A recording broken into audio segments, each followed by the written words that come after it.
All right, everybody. This is the Lights Out Sports Podcast, and it is our special on NFL free agency. Yes, we are going to have a lot of fun with this one. I know Cheese has been really looking forward to this as the NFL guy that he is. We're even going to have a discussion in the center that I can't wait to get to.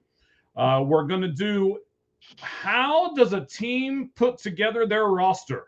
And what are the pros and cons of putting it together either in free agency or in the draft? You know, our draft analyst expert over here, Cheese, will be able to give us tons of insights on this. I know he will, and I can't wait for that to happen. So we're going to get to all of that in just a second. But of course, before we do that, we got to have some kind of music, right, Cheese? Have to. Have to. It's a have No to. brainer. It's a must. It's a must. So, you know what? Here we go. Are you ready? Okay. 20 seconds start now.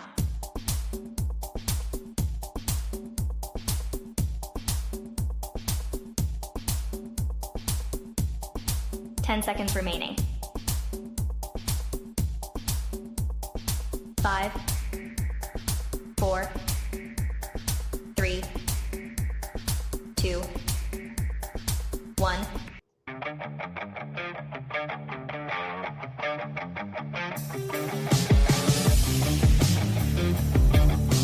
All right. A little bit different in the background we're going to go with today. Okay. Cheese is like, good, but can you turn it down while you're talking? Yeah, that'd be great. Okay, got it. Got it, buddy. Got it. I mean, I could kind of hear you.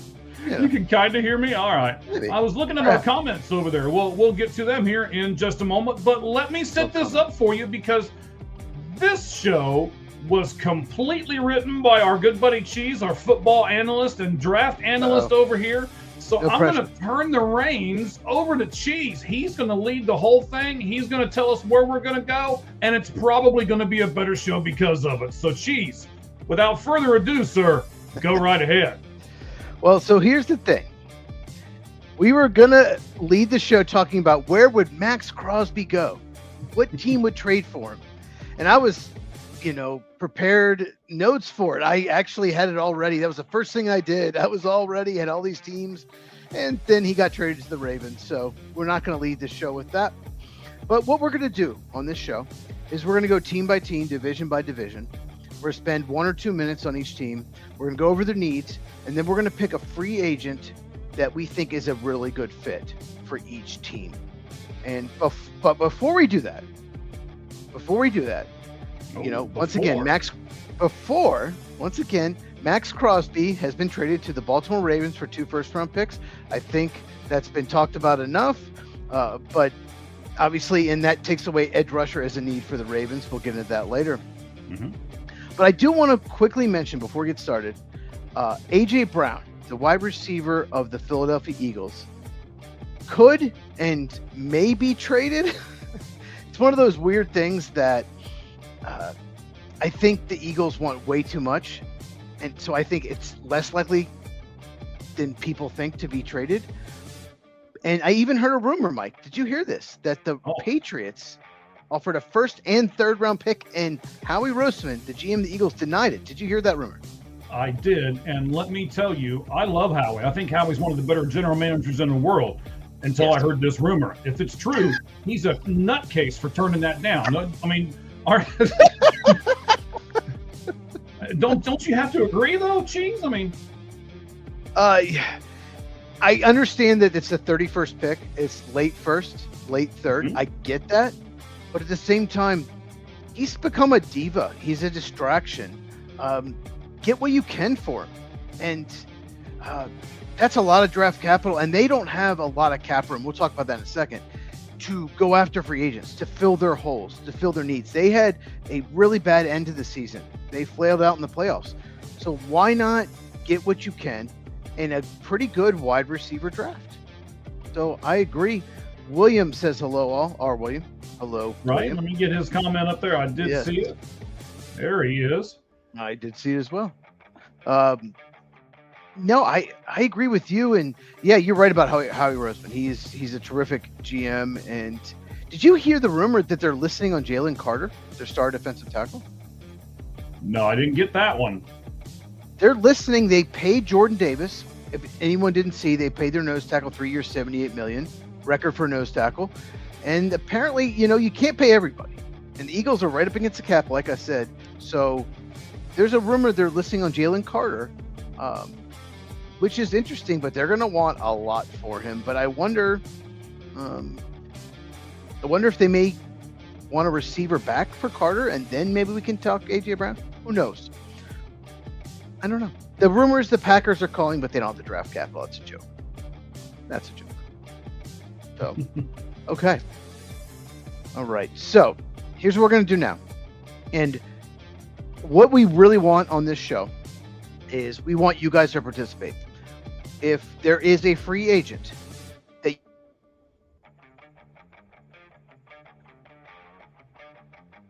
you think's a great fit.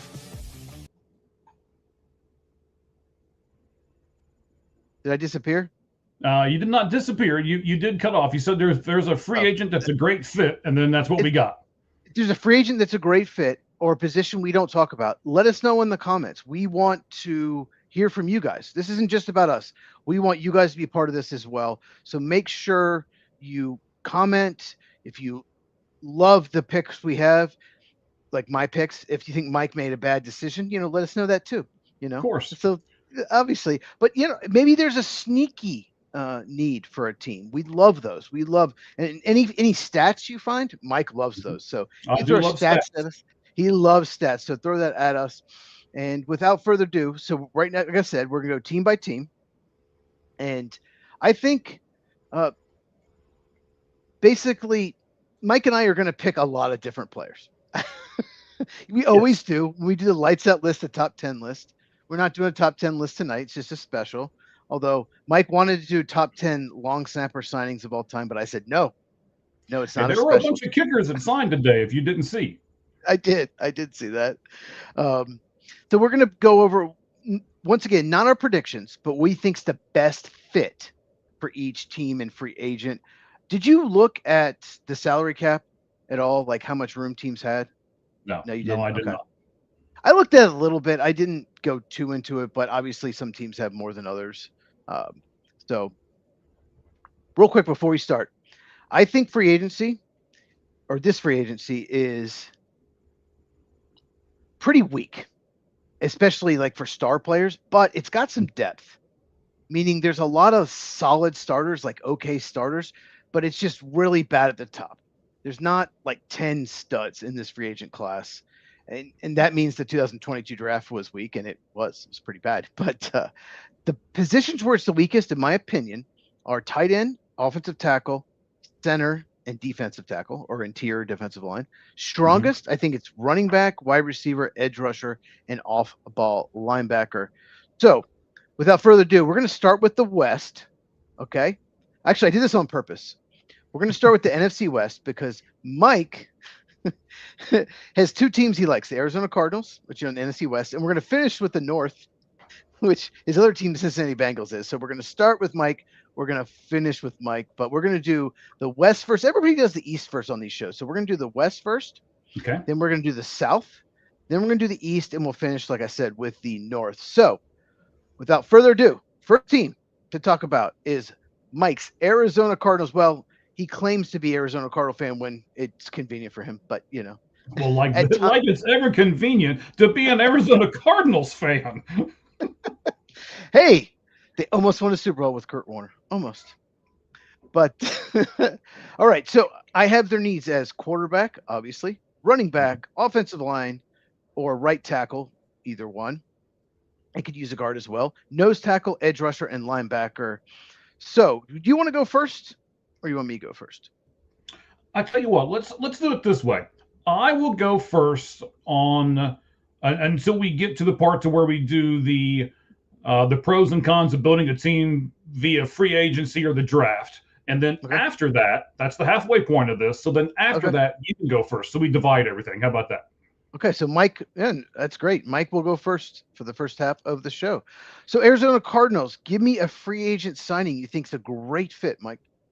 All right, well, everybody wants to do the quarterback here. maybe it's because I am their fan on this show, but I don't want them to go out and get a quarterback. I want them to suck with Jacoby Ellsbury.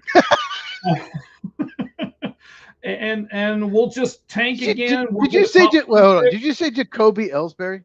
Yeah. Did you Jacoby say a baseball Brissett. player used to play for the Red Sox? Yeah. You mean Jacoby Brissett? Yeah, okay. All right. So this show's starting off great, isn't it? So real quick, spring training started. Mike loves spring training more than anyone I know. He is so in baseball mode, so forgive him for that, but that was hilarious.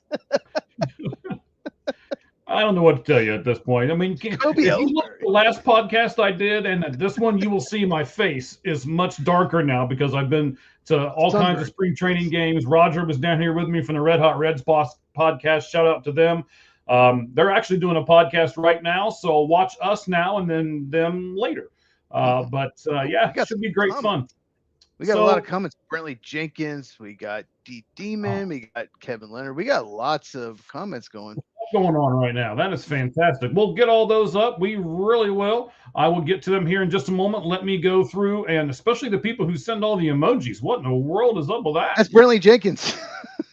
Ooh, I don't know what that means, but all right, youngins, maybe you can tell me what that one is. I don't know. Oh, we got Kevin. He said LFG.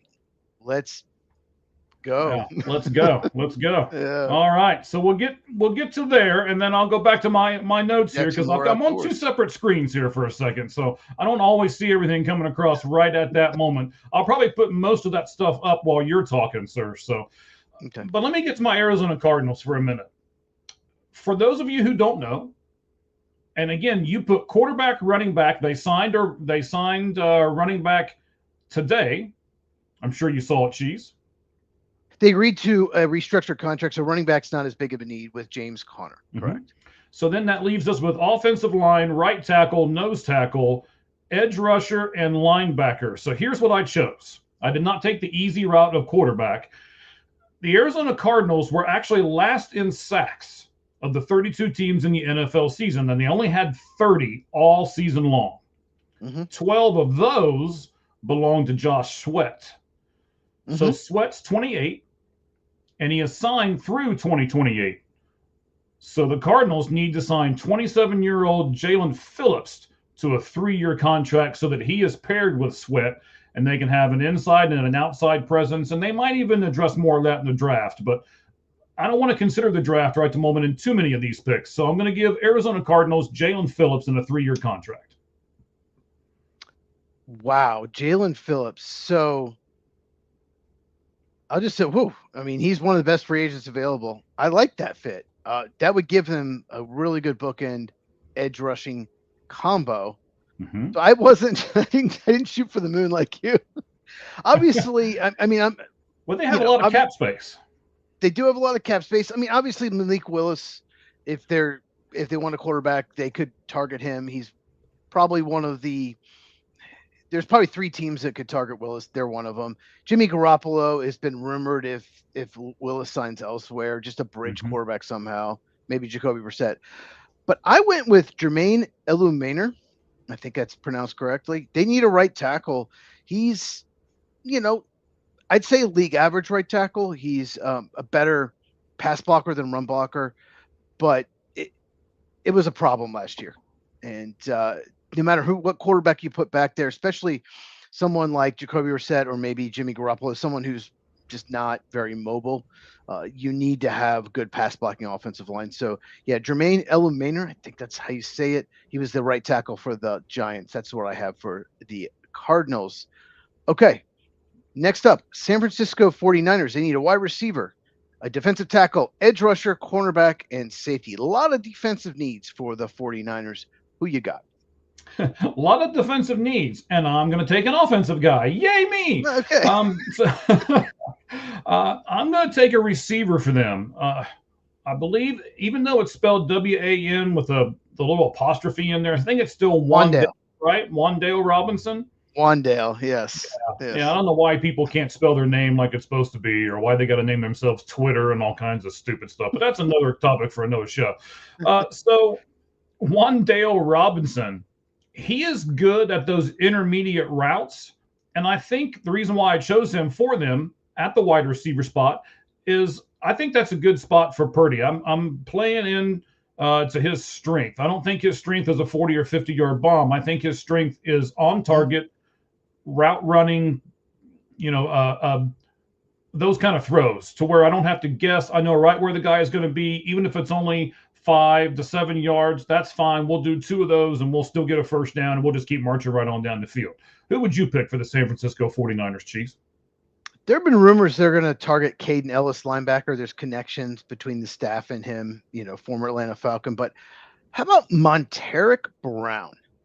I want to talk about. I'll mention him later. And by the way, I will talk about your guy later with another team, Wan'Dale Robinson. But okay, Monteric Brown had a breakout year for the Jaguars. Their cornerback room was much better than expected, and the 49ers really need a corner. And like I mentioned, defense it was a big problem last year. So it was only one great year, but he looked amazing. So yeah, Monteric Brown. I think he's only 26 years old.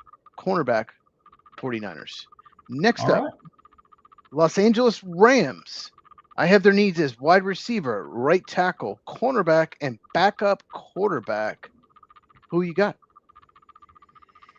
Okay, again, another receiver for them, Calvin Austin III. I think he'd be a perfect fit for them. He would be a good third receiver option. He's kind of quick in those bursts and would give the Ram another threat and more of those kind of underneath passes. He's kind of like the Dwayne Robinson type. Wan'Dale Robinson type, to where he's good in those intermediate routes.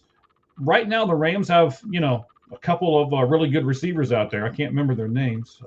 Anyway, they've already got those guys covered. So what they really need is another third receiver. And I think Calvin Austin III could really help them in their offensive scheme.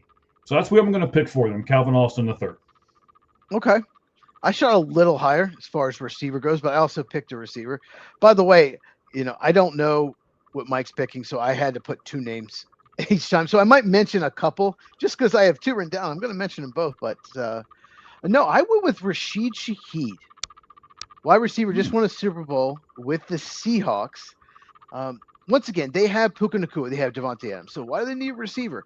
Well, Puka Nacua, great slot receiver, one of the best receivers in the NFL, great route runner. Devontae Adams, same thing. They don't have a speed guy, and they have been trying to get a playmaker on offense, trade up for one for years, and put Rashid Tutu Atwell, by the way, is not that guy. They tried to make him the guy he isn't. Put Rashid Shaheed in that offense with Adams, with Puka Nacua, plus you're taking away from your rival, the Seahawks.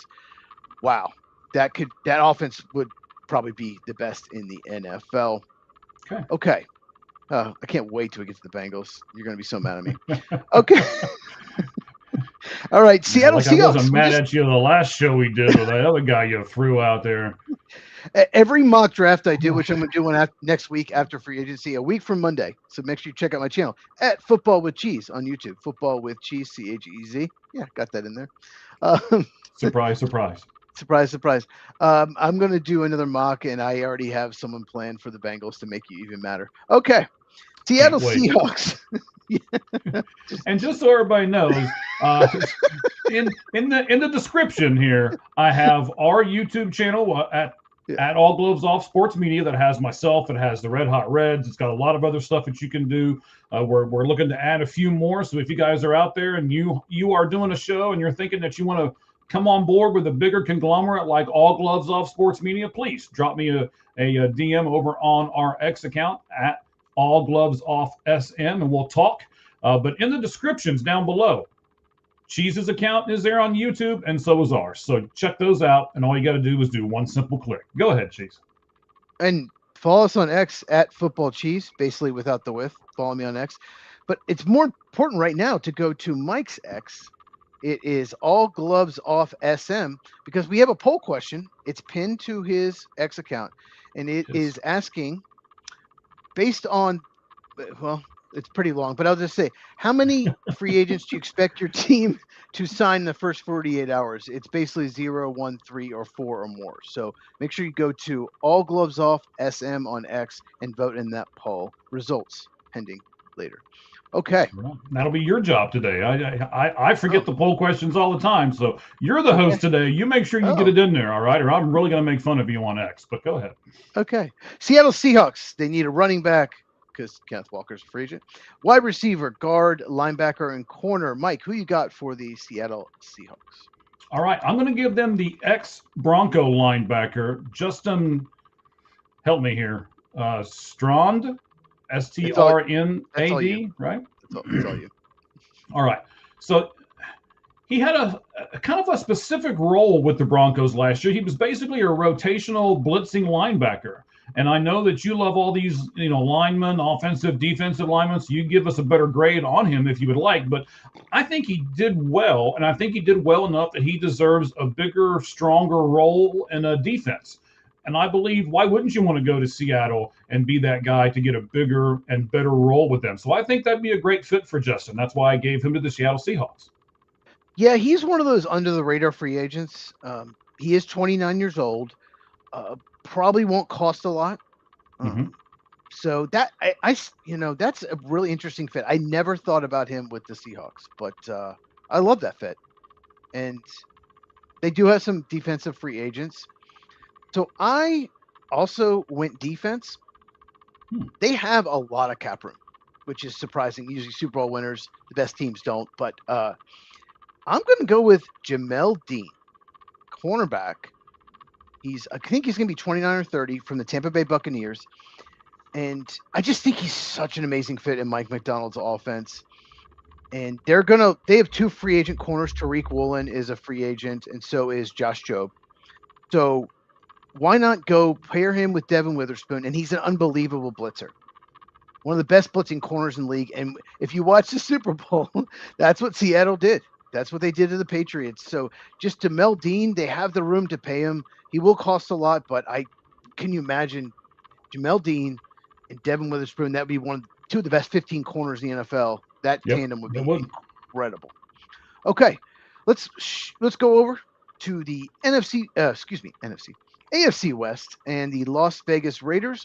I have their needs. Well, there's a lot. Okay, so wide receiver. How about you do what are not their needs? That'd be a shorter list. Oh, wait till we get to Cleveland.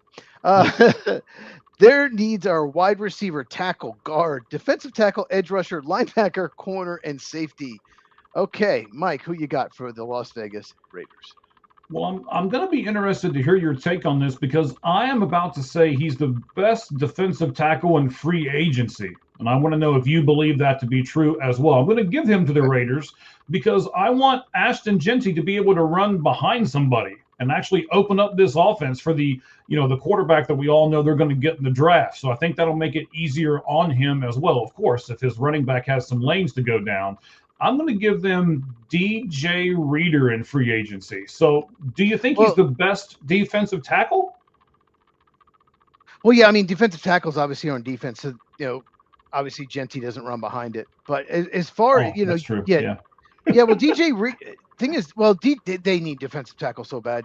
DJ Reader, here's the thing. I have him on a different team, but when he's healthy, he's very good. He's just rarely healthy. He used to be on the Bengals. But, the Raiders have been searching for defensive tackle help for 20 years. It's just been really bad. So that makes a ton of sense. So for the Raiders, okay, I'll say this. The rumors are going after Tyler Linderbaum, the free agent center. He is going to get paid by somebody, whether it's the Ravens or whoever. I'll talk about him more throughout this show. But the Raiders, they need just about everything. How about let's just say this. You have the first pick and you're taking Fernando Mendoza. You have to protect him. Isaac Seumalo is a guard for the Steelers. He's one of the best guards available, maybe the best guard in free agency. Like I said, the Raiders need so much help. They need better run blocking. He's very good at that. For Ashton Jeanty, like you mentioned, he had terrible blocking. So why not go get a guard to help you out? And they have a ton of cap room. I think they have as much as anybody. All right. Next up, the Kansas City Chiefs, who had a very disappointing season. I have their needs as running back, wide receiver, tight end, right tackle, a lot of offensive needs, tight end if Kelsey retires. Defensive tackle, edge rusher, and cornerback. Mike, who you got? Well, let me just put a pin in this. Is Kelsey going to retire thing right now? Yes. Ooh. And it's going to be, they're going to go out and get another tight end in free agency that's going to signal that he should retire. Isaiah Likely. And he has more potential than he was given in Baltimore. He's actually, if you watch the tapes and things, he's improved on his blocking. He's obviously good at catching the ball. And who wouldn't want to be the tight end for the Kansas City Chiefs with some guy named Patrick throwing you the ball? Wow. No, interesting. I have him with another team. I never even. Okay, yeah, that could absolutely work. If once again, he's had trouble, like DJ Reader was talking about, staying healthy. But when he's healthy, he's probably the most underrated tight end in the NFL. When he is healthy, he's been behind Mark Andrews. Okay, so I wrote down two. So I mention both because you didn't say either one. Okay, then we're probably going to have that a lot, so that's fine.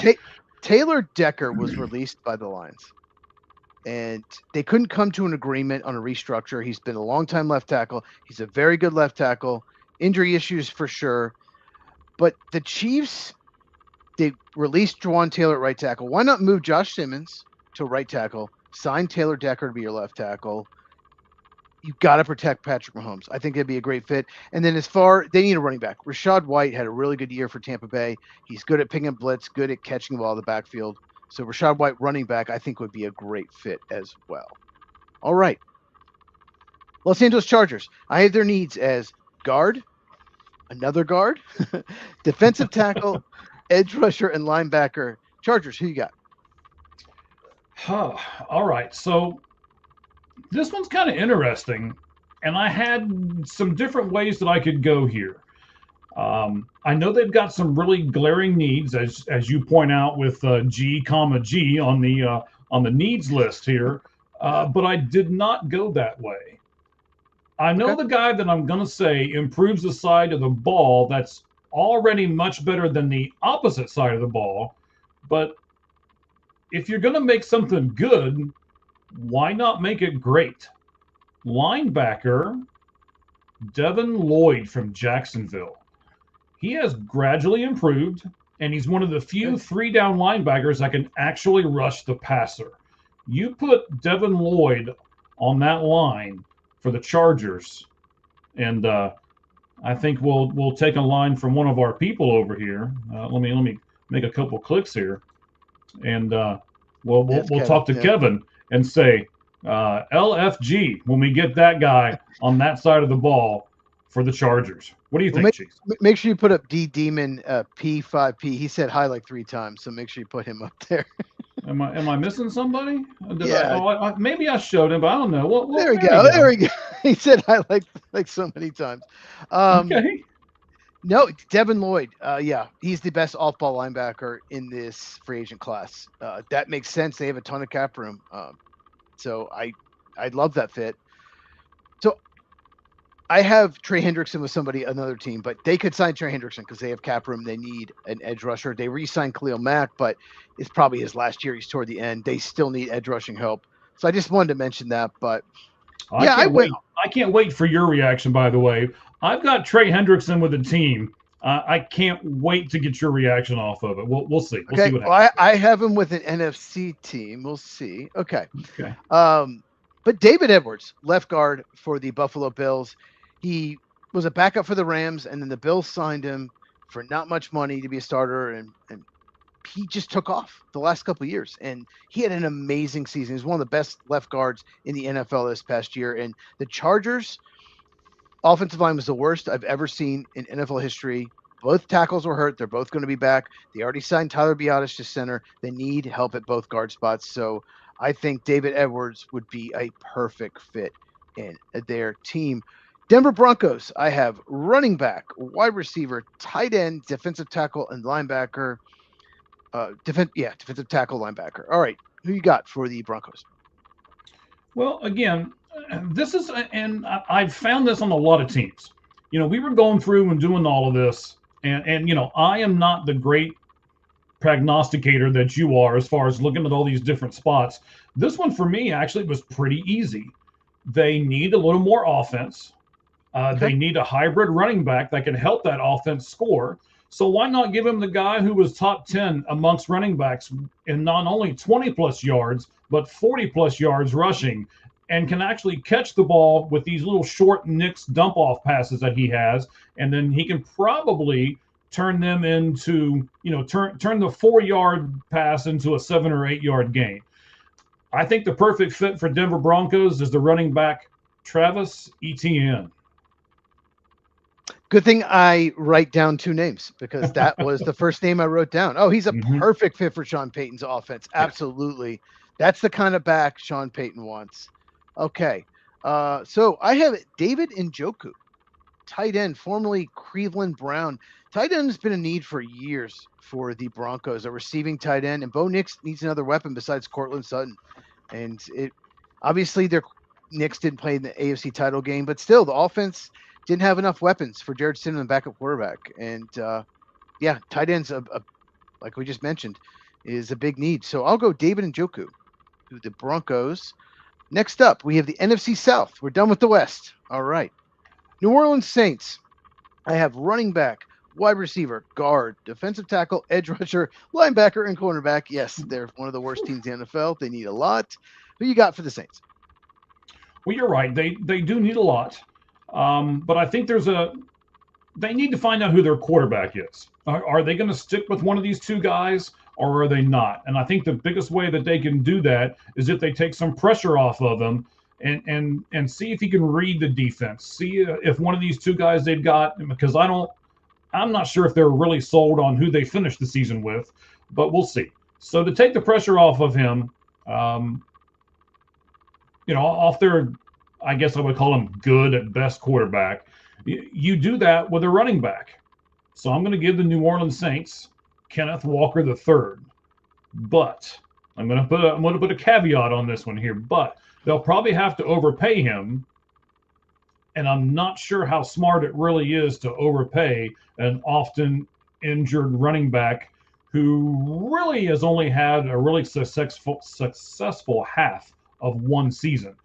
But I don't think they can get Love in the draft. I think he'll be out of there before they're there, because you can tell me Kansas City picks before New Orleans, right? Or not? The one pick after. Saints pick 8, Chiefs pick 9. Okay. Well, one of those 2 teams is going to pick Love. So, yeah. What? Yeah, I think the Chiefs at 9 is probably the lowest he will go for a running, believe it or not, even though he's a running back. I agree with you. I think Chiefs is probably, unless the Saints and Chiefs sign free agent running backs. I agree with you. Okay. Yeah, I don't Dorcrex.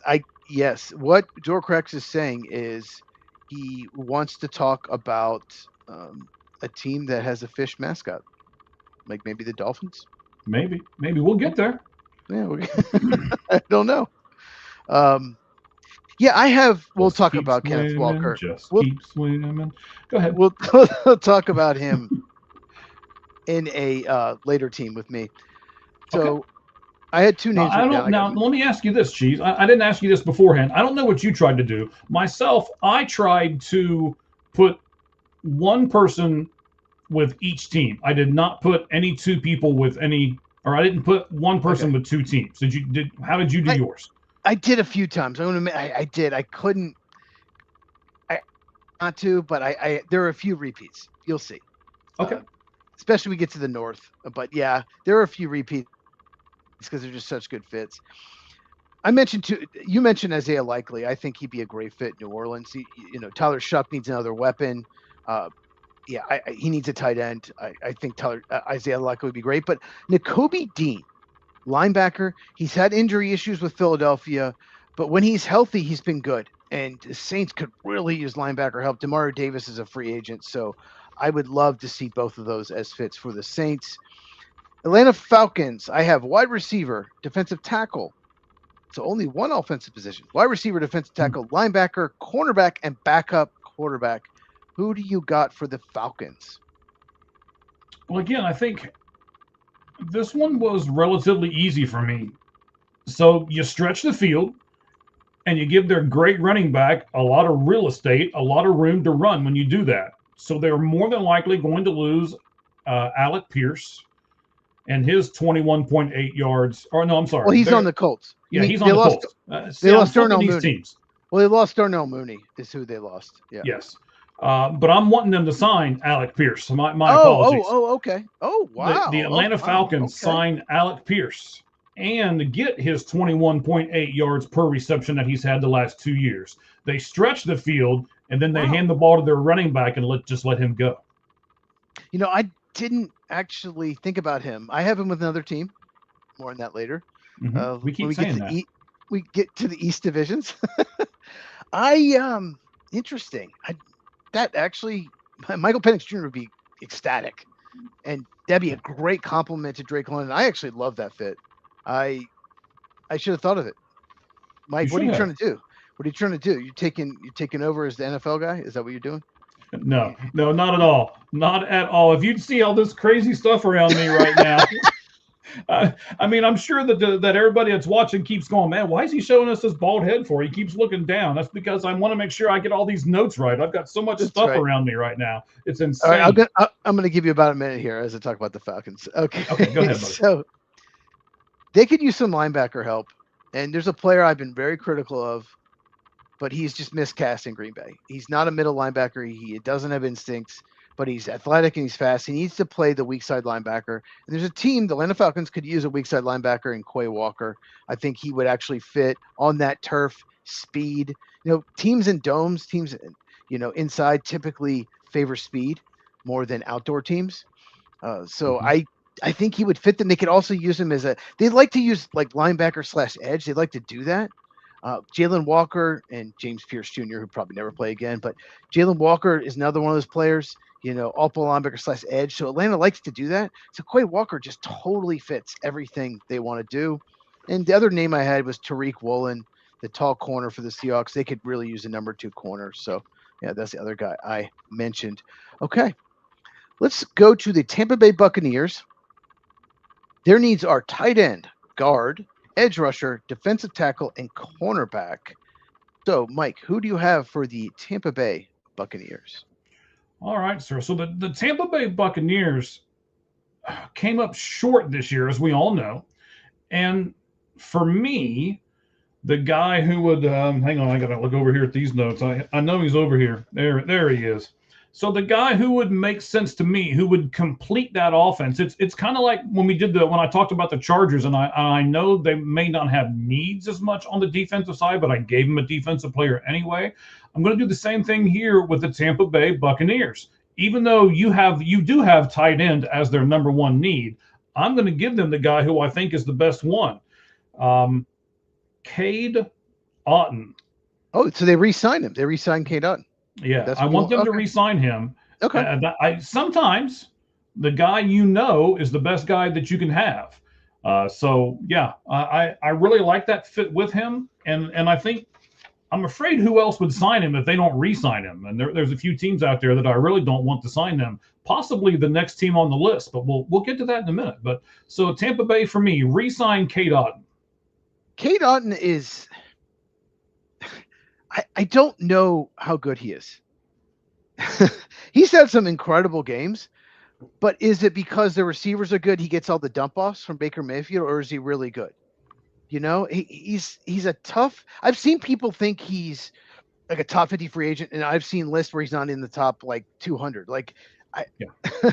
So yeah, I mean, he knows the offense, so that would be a good re-signing. I don't know how good he is. So it makes sense. Besides, I mean, the obvious is re-signing Mike Evans. I think that would be the obvious. Wow, I thought they already did that. No, they have not. Mike Evans is a free agent, and I will mention him with another team when we get to the East. Not.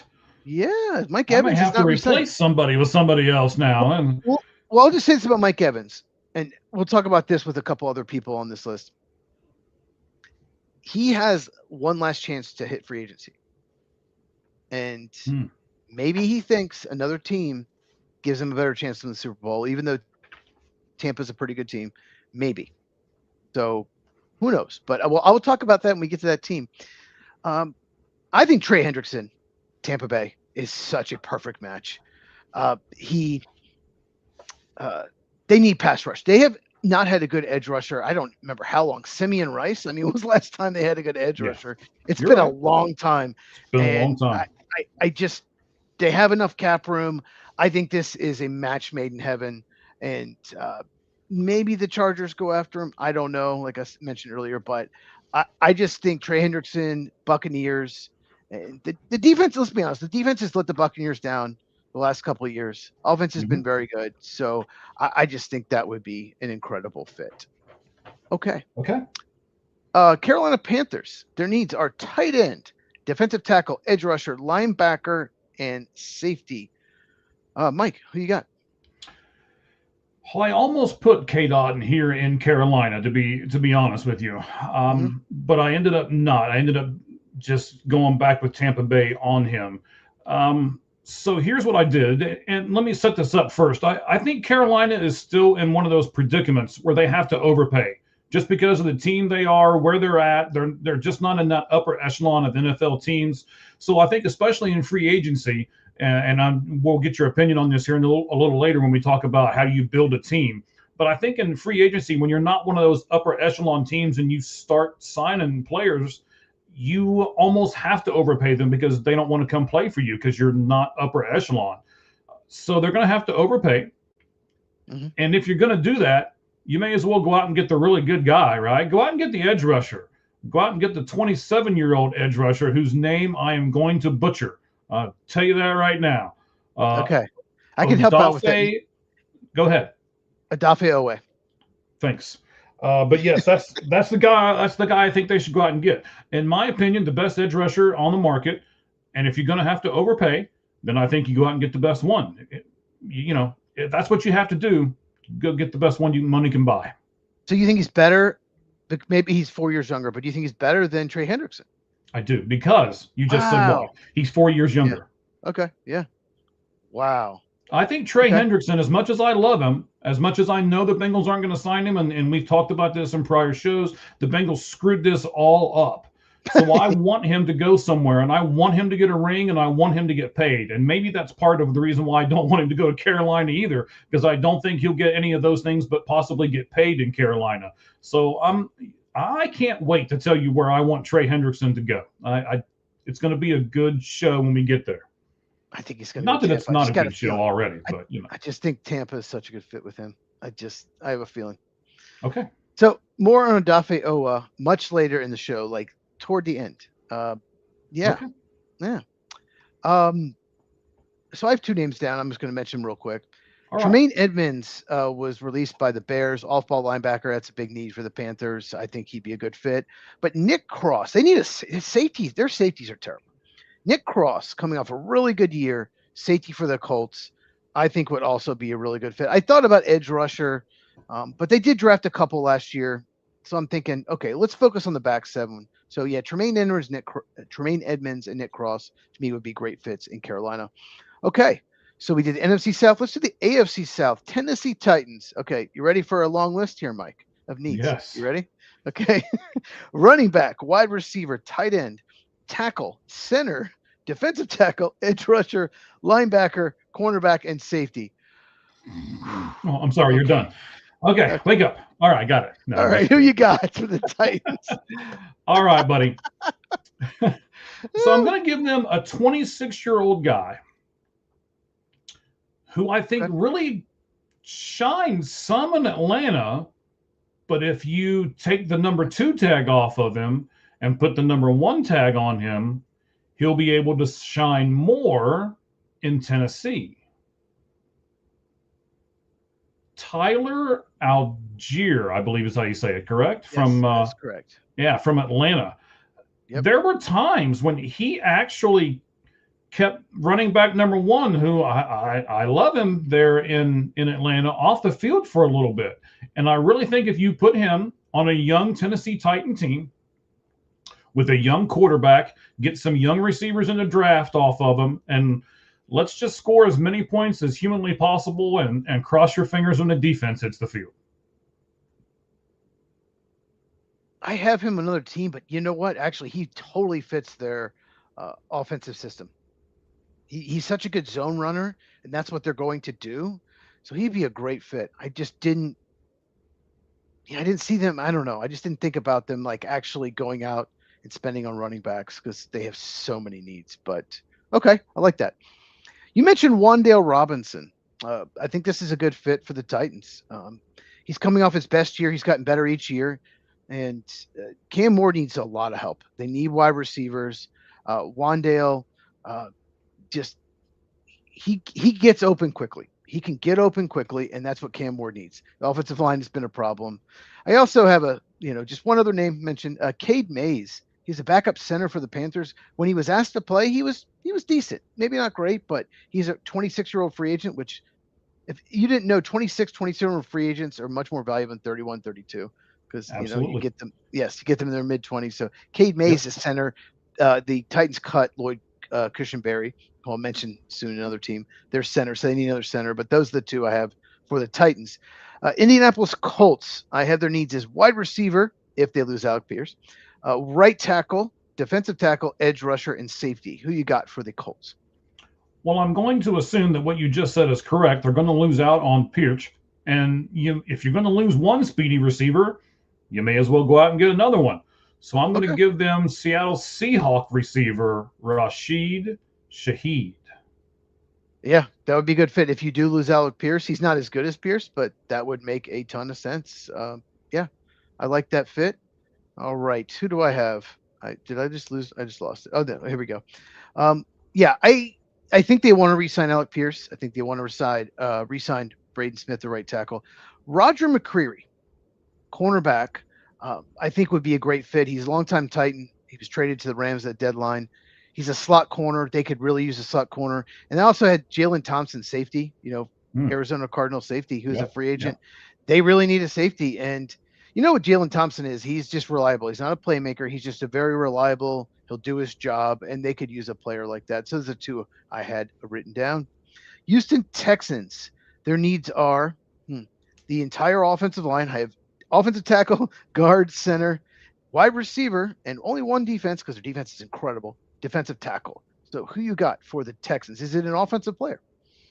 It is an offensive player, but it is not any of those people that you have as their need. This is, I think, the only one that I went away with what you put down in your notes because, ladies and gentlemen, I had Cheez's notes earlier in the week, so I was able to go back and look at them. He says offensive tackle, guard, center, wide receiver, defensive tackle.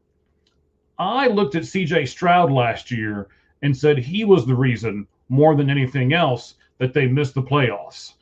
I want to bring in a person who I think will challenge him and will push him to be a better version of CJ Stroud. Maybe he got a little knocked off course, and I don't know exactly what happened there. I love CJ. I hope he rebounds. And I'm going to give him a veteran quarterback that I think Houston can bring in on a not really a minimal deal because this veteran quarterback has made a ton of money in his and he's got the best agent in the world. I don't know who it is, but if I was a football guy, I'd be like, give me Kirk Cousins' agent. I want the Houston Texans to bring in Kirk Cousins and push CJ Stroud to be a better quarterback. Wow. Okay. Interesting. I mean, it's possible. I don't think they're going to do that, but I get what your reasoning makes a ton of sense. But Stroud has gotten worse each year. He had one of the most incredible rookie seasons ever, and he's getting worse. And the offensive line's getting worse. So maybe it's not. And you're right, I agree with you. But if he continues to get worse, at least you've got a quarterback that you can plug in there, and you can bench him and say, "Look, man, okay, we're done with this." And you and I both know that this coming year's 2-year draft from now, not this coming one, the next one is quarterback rich. So if you get to the point you're like, you know what, we are done with CJ Stroud, then you can get another quarterback in that draft. Yeah, makes sense. This is what Mike does. He makes me think. There you go. You've done this twice. That's kind of off the wall over here. I'm not the traditional football guy that you are, so I'm kind of the off the wall crazy guy over here. All right. All right. So once again, I wrote 2 names down. There's a really good guard that is just never healthy, but the Texans are desperate. Elijah Vera Tucker from the Jets. He's a first-round pick. When he's played like a Pro Bowler every snap, but he's never healthy. But why not take a chance with the Texans? And then DJ Reader, we talked about. They could use a big, 330-pound defensive tackle. I think that'd be a great fit for the Texans. Jacksonville Jaguars. I have their needs. I added one because I forgot it, but running back, center, defensive tackle, linebacker, corner, and safety. Who you got for the Jacksonville Jaguars? Well, again, there's some of these that were really, really difficult. There's some of these teams that have so many needs that you have to have like a dictionary to go through and figure out who all they are and who all is out there that could fill those needs for them. I don't think that's the case with Jacksonville. Jacksonville needs to go out and put all their eggs in one free agent basket, and his name is Tyler Lindenbaum.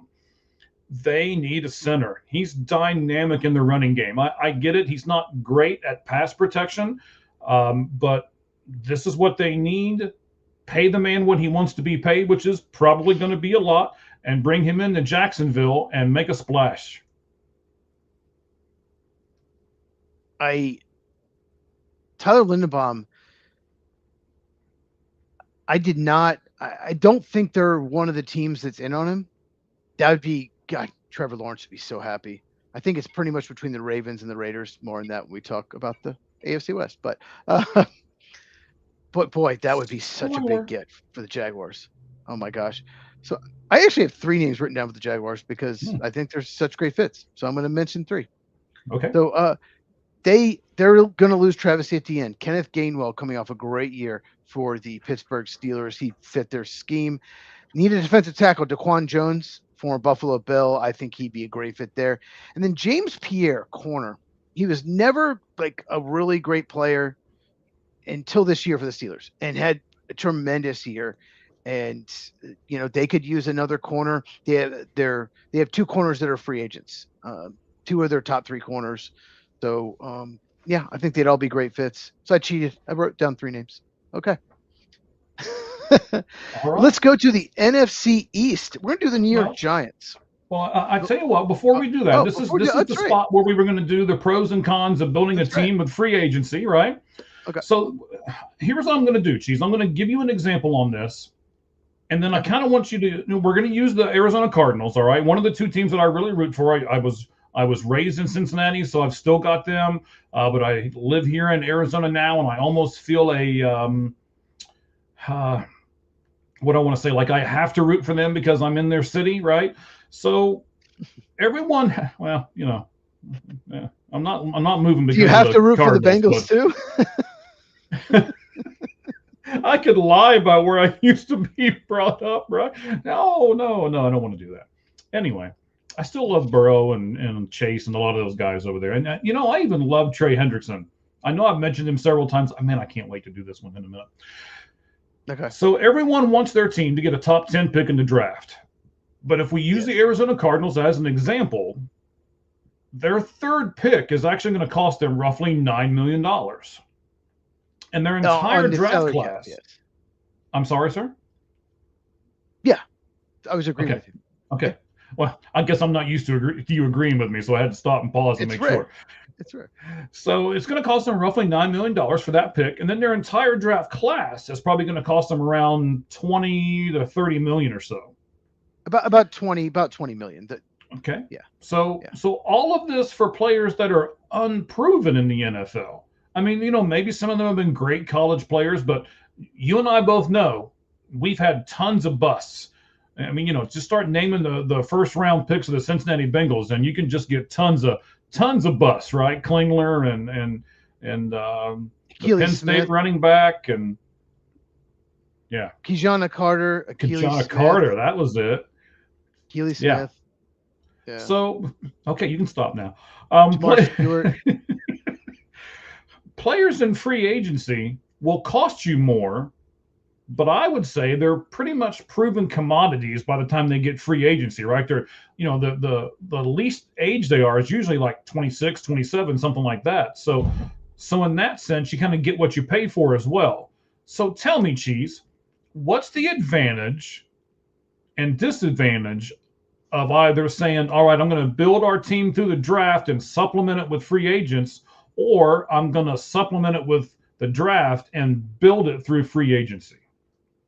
Most teams that win Super Bowls, the best franchises focus primarily building through the draft.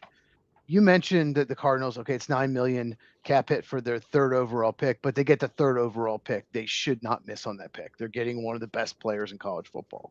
So $20 million. I think the Raiders, it's like $22 million. They have the most draft capital. They're the first, 14th, and 34th pick. So theirs is like $22 million, something like that. That's actually not a lot of cap room when you look at the entire cap. It really isn't. I get what you're saying. Mm-hmm. But the point is, you're not supposed to miss on draft picks. You're supposed to hit on them. You're supposed to take the best player available. And if you hit on your draft picks, then you don't have to worry about it. You don't actually, when you hit on draft picks, if you have 2 or 3 good drafts in a row, then you don't have a lot of needs in free agency. And free agents get overpaid. Almost every free agent and every year gets overpaid. Every once in a while, there's some guy gets like 1 year, $3 million that ends up being way better. But almost every free agent gets way overpaid. So the best thing to do is build through the draft. 4th, 5th, 6th round picks, you hit on those picks, they're so cheap. And you control them for 4 years. So trade down, get a lot of picks, build through the draft. But you, once again, you have to have a good drafting GM. It doesn't work if you have a GM that just keeps missing on picks year after year after year. And 1st round pick is so important. Not only is it a high cap number, but it's guaranteed 4 years. It's guaranteed 4-year contract. So if you miss on him and after 2 years, he's just terrible, you still have to pay him the next 2 years. Releasing him or trading him is not going to help your cap. It's not. You still have to pay him. And so I am definitely a build through the draft guy.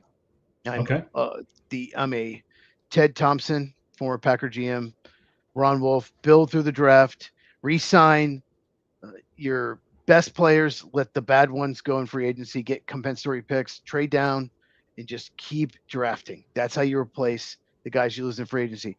Now, to answer your second question, what is the advantages and disadvantage? Well, the disadvantage of the draft mode is if you miss on draft picks, you're screwed, because that's how you primarily build your team. If you keep missing on picks, you're not going to have a good roster because you have bad players. Missing on a 1st round pick is devastating. Like I said, not just for the money, but there are 1st round picks. You have to play them. You don't want to admit you missed on a 1st round pick. So you keep playing them and playing them until you're finally, okay, we can't. So that's a big disadvantage. You have to hit on them. So what are the advantage and disadvantage of free agency? You said it. They're a proven player. You've seen them play in the NFL before. Mm-hmm. That's a huge advantage. So free agency is about need. It's about filling a specific need at a specific position, and you have a value. Every team has a value on every position or every player. We'll go this high, but we won't. We'll pay this much. And the highest team most of the time gets it. Sometimes players will take less for a certain team, but it's all about need.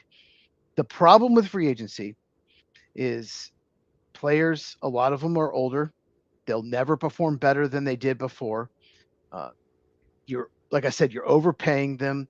If you sign a free agent and they perform, they're just okay, they're just league average, that's going to piss off fans because they're never going to live up. Most free agents don't. Like, I think the analytics say like 63% of free agents don't even come close to playing as well as the money they get.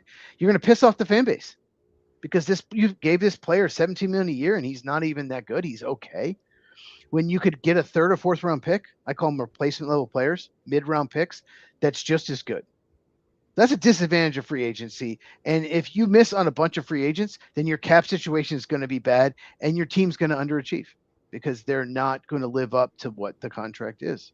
So I prefer the draft and develop mode. I mean, you got to use both. The best teams use both. Even the Seattle Seahawks, they're more of a draft and develop team, but same with the Eagles, but they still went out and got key free agents in certain positions to fill needs. So use free agency to fill a few needs, but don't use it primarily to build your roster. Okay. I just wanted to have that conversation with you because, like I said, and then there's the second part of it, right? Look at Kyler Murray. So, if you stick with the Cardinals, what about that? Let's discuss that. And yeah. So they signed him the only the only number one pick ever by the Arizona Cardinals. He basically didn't do a whole lot for them. They paid him a ton of money, and now he's leaving. I mean, go ahead. Go ahead. No, go ahead. No, go ahead. Well, I guess he had a couple good years in there. He started off a pretty little, good. But okay.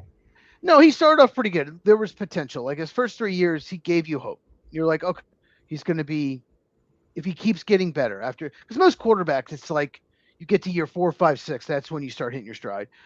And he never did that. He got hurt, and then he just got worse. He just wasn't as good of a player. So that's what happened with Murray. They paid him because, I mean, what are you going to do? I mean, it's so hard to find a franchise quarterback. You just hope that he works out. A lot of people will pay quarterbacks. The Dolphins paid Tua, hoping that he would keep getting better. He got worse. Same thing. It's so hard to find quarterbacks. And Kyler Murray, I'm about to mention him coming up when we talk about a team. Excellent. But I've got him down for 1, 2. There was just a disconnect. Just watching him play, I don't know if he just kind of checked out after he got paid. There was a disconnect, and it just didn't seem like he really wanted to be there at times. And like I said, he gets hurt a lot, and he needs to change the scenery. And he will be an absolute steal for wherever he goes to, whether he's a backup or starter, because they can sign him for the league minimum because the Cardinals are basically paying his contract this year, even though they're going to release him. Same thing happened with Russell Wilson. The Steelers got him for next to nothing. Right. So, yeah, Kyler Murray, he's there. There is some team going to go out there, and I'll predict it in a second. It's going to desperately want him and make them their starter just because we want to hope. We think we can get him to what people expect him to be. We think we can do that. Okay, interesting. All right, so here we are. Let me reset this for us for a second, and then, of course, Cheese, again, as I said in the very beginning, if you weren't with us back then, shame on you, first of all, but thank you for joining us now. We're doing our free agency special where we discuss the needs of all 32 NFL teams. We're at the halfway point here of the show, so we'll give you the needs as Cheese wrote them all out for us, and then the two of us will fill their needs. I don't think any of us have done the same player well, we did one. We did one earlier in the show where you had to pick your secondary person, but other than that, we've come up with different people. Who was that? Let me scroll back up. That's okay. I couldn't remember. I've got, like I said, I've got so much stuff around me. If people could see it, they'd be like, "God, you're a disorganized mess." But I'm usually not like this. But it's a little different for me. This was a lot to do. This was a lot of. I mean, it's all football for this show, and that's not usually the way we work. It's usually some football, some NFL, some college, some baseball, and all that. So. Oh, it was Chargers. Devin Lloyd. I think you said Devin Lloyd Chargers. Okay. Yeah. This was a lot of work. So the other thing that we'll do here before it's all said and done, of course, is our over on our X account, All Gloves Off SM. We have our poll question up right now, and that is this. Based on everything that we're going to do here today, all 32 of these teams, the needs that they have, and who they're going to fill them with, how many NFL free agents do you expect your team to sign in the first 48 hours of this crazy time it's about to happen here of NFL free agency? Your choices are 1, 3, 4 or more, or 0. And I'll tell you, 2 of them are really close, and then 2 other ones are really close. So get on over there. All Gloves Off SM on X. Vote for that poll question, and we will add you to it and discuss everything here momentarily. But I know you want to get back to this stuff, Cheese, NFC East. Go ahead, buddy. New York Giants. Their needs are wide receiver, tight end, tackle, guard, center, offensive line, linebacker, and corner. Who you got for the New York Giants? I'm going to take your first one, and I may hurt you a little bit here, but I'm gonna take a guy, Romeo Doubs. Okay. I think he'd be a good compliment for them. Again, this is another one of those teams that I'm not sure about their defense, but their offense is improving. We both love Scatterboo, and you're a little unsold on Jackson Dart. I'm probably a little more sold on him than you are. They do have one really good wide receiver as well. He was injured the majority of this year, but I think you give them another one to complement that. And again, it's just like an earlier team I mentioned. Just let them score as many points as humanly possible and cross your fingers when the defense gets on the field. Okay. Yeah, more Romeo Dobbs later. Yeah. I like that fit. I'm not sure where you're going to go. There's like 10 or 12 teams rumored for him. So basically anyone that needs a wide receiver.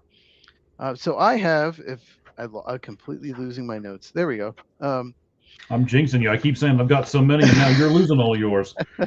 Once again, I wrote down 2 names. Ed Ingram, the guard from the Houston Texans, really good run blocker. Giants need better run blocking. They absolutely do. He would be a fit. And Alex Singleton, linebacker, formerly the Broncos. They need off-ball linebacker after they cut Bobby Okereke. So they need off-ball linebacker. So Alex Singleton, to me, would be a good choice as well. I didn't pick anyone super big for them because why would someone big want to go to the Giants because they're terrible. Okay. Next, we have Washington Commanders. I have wide receiver, tight end, center, edge rusher, defensive tackle, linebacker, corner, and safety. All 5 positions on the defense. Defense has been a huge problem for them, especially this past year. Who you got for the Washington Commanders? So this is a guy that I don't think they're going to have to spend a whole lot of money on. He's probably not going to be their first choice, but he's the one that I want to highlight because I think he's a really good buy low candidate that can really help them. And that's Travion Diggs. I'd buy low. I know he had a brutal stretch and he wasn't real great with the Dallas Cowboys, but I would take a chance on him. And if I'm the Washington Commanders, I like this move. Travion Diggs, cornerback, going to the Commanders in free agency. Okay. You got to help Jaden Daniels. And there's a Super Bowl MVP available, which is rare. It's like having 4 times ever. And they could use a running back. Kenneth Walker, I think, would be a great fit for their scheme for Washington. Great zone runner. Like I said, Jaden Daniels, he needs more help. I think they can dress wide receiver in the draft. I also had David Onyemata, defensive tackle from the Falcons. Very good run defender. He's 33 years old, but they really need a really good run defender on defensive line. So I put him as well. Okay, Dallas Cowboys. I have running back, left tackle, edge rusher, cornerback, and linebacker. Who you got? Hang on here. I lost my Dallas guy. I'm supposed to go first anyway. Do you want me to go ahead and go? Yeah. Go ahead. So I got Bowie Mafe, edge rusher from Seattle.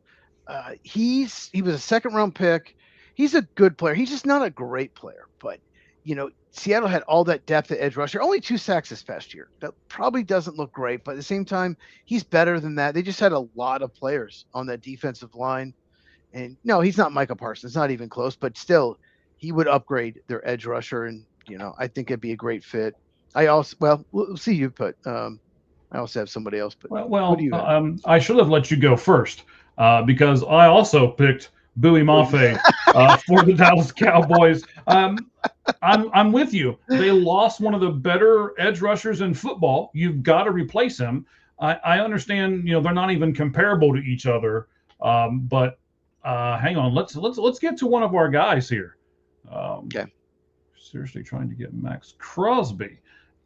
I'll let you speak on this because I know in your video that you did, you said it would be insane for them to give up Micah Parsons just to go out and get Crosby, to trade those 2 picks, kind of back and forth. Do you still have that opinion, or has it changed a little bit now that Crosby has been picked up by Baltimore?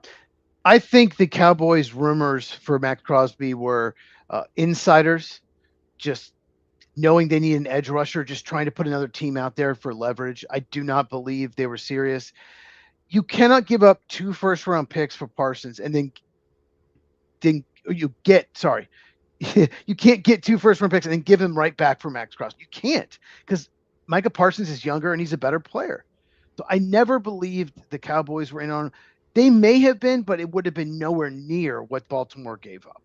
My guess is maybe a first and then maybe like a 4th or 5th, something like that. There's no way they would have given up near what the Ravens did. So I never thought they were a serious candidate. To me, it was sounds like it was Baltimore and everybody else.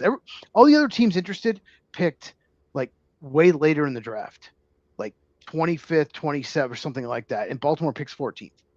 So it just sounded like they were by far the front runner. I never thought they were a serious candidate. And the Bears don't have the cap room. The Eagles don't. Those rumors were insane. They just don't have the cap room to take on that contract. I have to say, though, I mean, everybody and their mom pretty much knew they were probably going to trade him, and they got a pretty good haul for Max Crosby, to be honest. So I gotta give them a little bit of credit there, that they did get what they got for him. At least I thought it was a pretty good haul. It was more than I expected, especially a guy who's had injury issues the last couple of years. And I feel like the Baltimore was like, we're not going to pick 14 typically, so let's take advantage of it and use the picks to get a player. All right, Louis, I see your question. We'll get to it when we get to that team because we haven't got to that team yet. We will answer that question once we do get to that team. Cheese, what's our next team going up, buddy? The next team we have, I keep losing my notes. Oh, Philadelphia. No, do we do the? Yes, yeah, that's right, Philly. Oh, well, I just want to say we both said Bowie Mafe. Quincy Williams, the linebacker from the Jets. Dallas needs an off-ball linebacker, and Quinnen Williams was traded there. Brothers could be reunited. So just saying. That was my other guy. Okay. Philadelphia Eagles, wide receiver, tight end, edge rusher, cornerback, safety. So the thing with the Philadelphia Eagles, if they trade A.J. Brown, wide receiver becomes a humongous need. You could argue it's already a need. They need number 3 wide receiver. Just wanted to mention that. Who you got with the Eagles? Okay, so you want me to start going first again? I tell you what, let me go first again because you have 2 and I only have 1. So just in case, I think that makes more sense. Let you go first. Yeah, let's let you go first. Okay. All right, that's fine. So I have a question for you on my pick here first. Okay. Let me tell you who it is. Kwity Paye is who it is. Edge rusher. Kwity Paye. Not really an edge rusher per se, but an edge anchor. Maybe I think you like using the word anchor, right? He's a big edge. He's one of those like close to 300-pound edge. Because he's super athletic for his size, yeah. So why did the Colts give him his 5th-year option, and now it looks like they're going to let him go? What's the deal with that? And can you explain that to our fans a little bit? The 5th-year option, and now you're going to let him go? Didn't they kind of screw this up, kind of like not as much as the Bengals did Hendrickson, but it's kind of in that same ballpark, right? Yeah. The thing with the 5th-year option is a lot of GMs, especially Ballard, who's been there forever. If they drafted the guy, they don't want to be wrong. They don't want to admit they screwed up the 1st-round pick. He's not a bad player. He's just not a very good player. He's above average. He's a decent player. And if you don't pick up the option, you're admitting you're wrong. Why do you think Brian Gutekunst picked it up on Darnell Savage, one of the worst safeties in NFL history? Why do you think he picked it up with Devontae White, who's a good player, not a great player? Like GMs, if they drafted the player and they're at least above average, they're going to pick up the option. And that's what Kwity Paye is. And they don't want to be wrong. I'm like, no, I picked it up because no, he's a good player. It's an ego thing. And that's what I think happened with Kwity Paye. Okay. So I'm going to give Kwity Paye to the Eagles. I also want to say this. You said it in the beginning, and I think you're 100% right. I think that's why this was so hard for me as a guy who's not necessarily a great NFL guy like you are.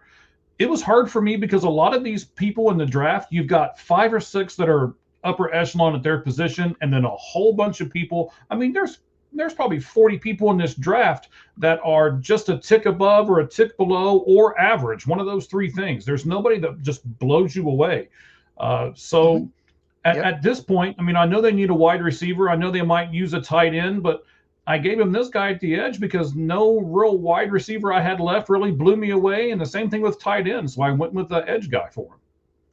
Ideally, if you're a franchise, you want to have 2 or 3 needs total because you've drafted so well and you use free agency, you fill those needs. And in the draft, you can just take the best player available, regardless of positions. You can look 1 or 2 years in free agency ahead and we'll fill those positions. We're going to lose this guy in free agency. We'll just fill it now. And that's, what do they always say? Draft the player the year before you need them, And Kwity Paye, the same thing. Yeah, he is a solid starter, and that's what a lot of these free agents are. Okay, so the thing with the Eagles is they have a bad cap situation. They can't really go out and spend much. So I have a couple real cheap free agents. Evan Neal was a 1st-round bust to the Giants.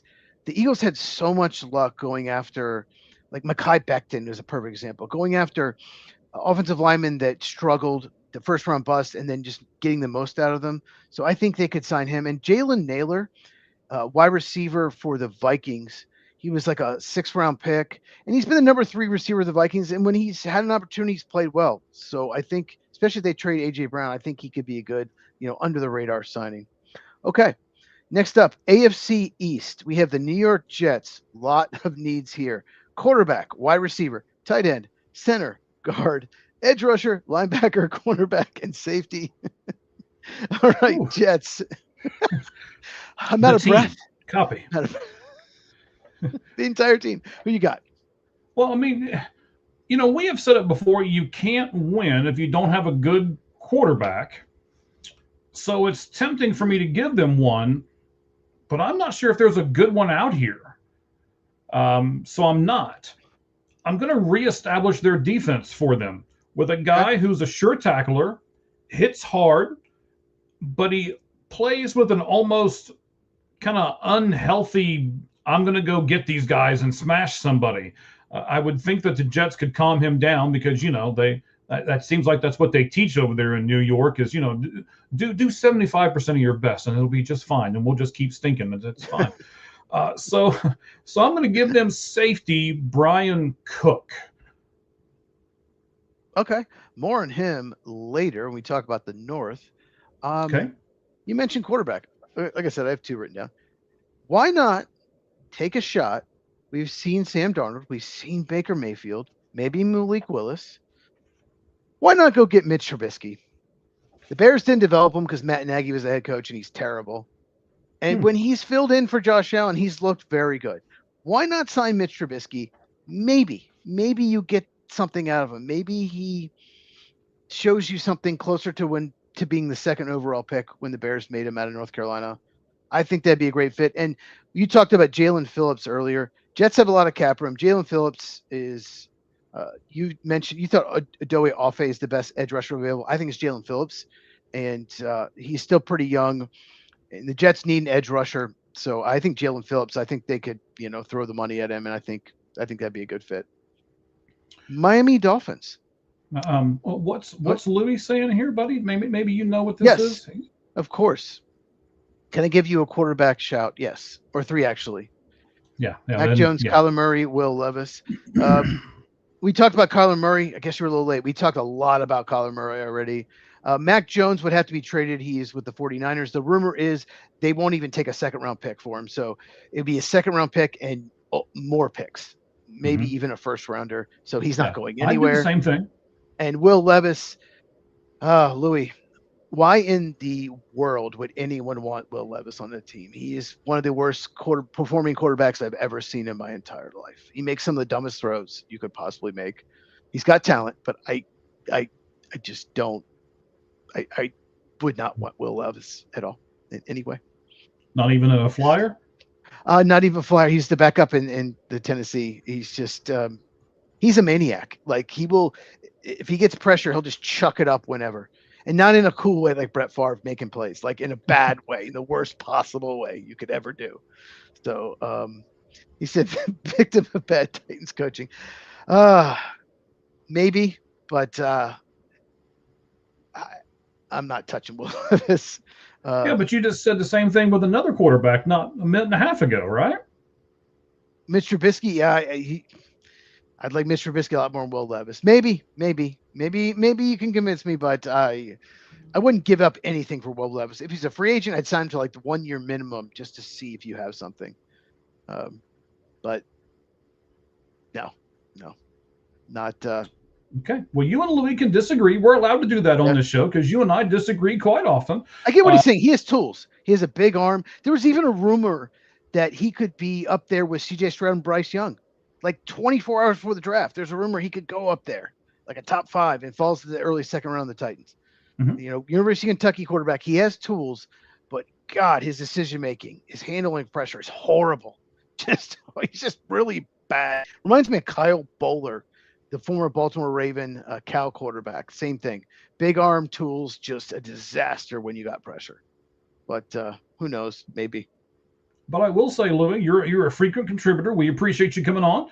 We do appreciate all the first timers as well. But whether you're a frequent or a first time, comment. Like I say, as long as you guys stay on topic with us and don't send us crazy stuff like some of the other people have who I've not put up here, then we will put you up here, and that's a guarantee. We love it when you guys participate. Where are we going next, Cheese? Okay, so Miami Dolphins, they need everything: quarterback, wide receiver, tight end, tackle, guard. That's 5 positions on offense. Defensive tackle, cornerback, and safety. Who you got with the Miami Dolphins? Well, the Miami Dolphins are in this same boat, right? They need a quarterback as well. Just, the same things that Louis is talking about right now. Louis says, you listen what you're saying. Yeah, Cheese.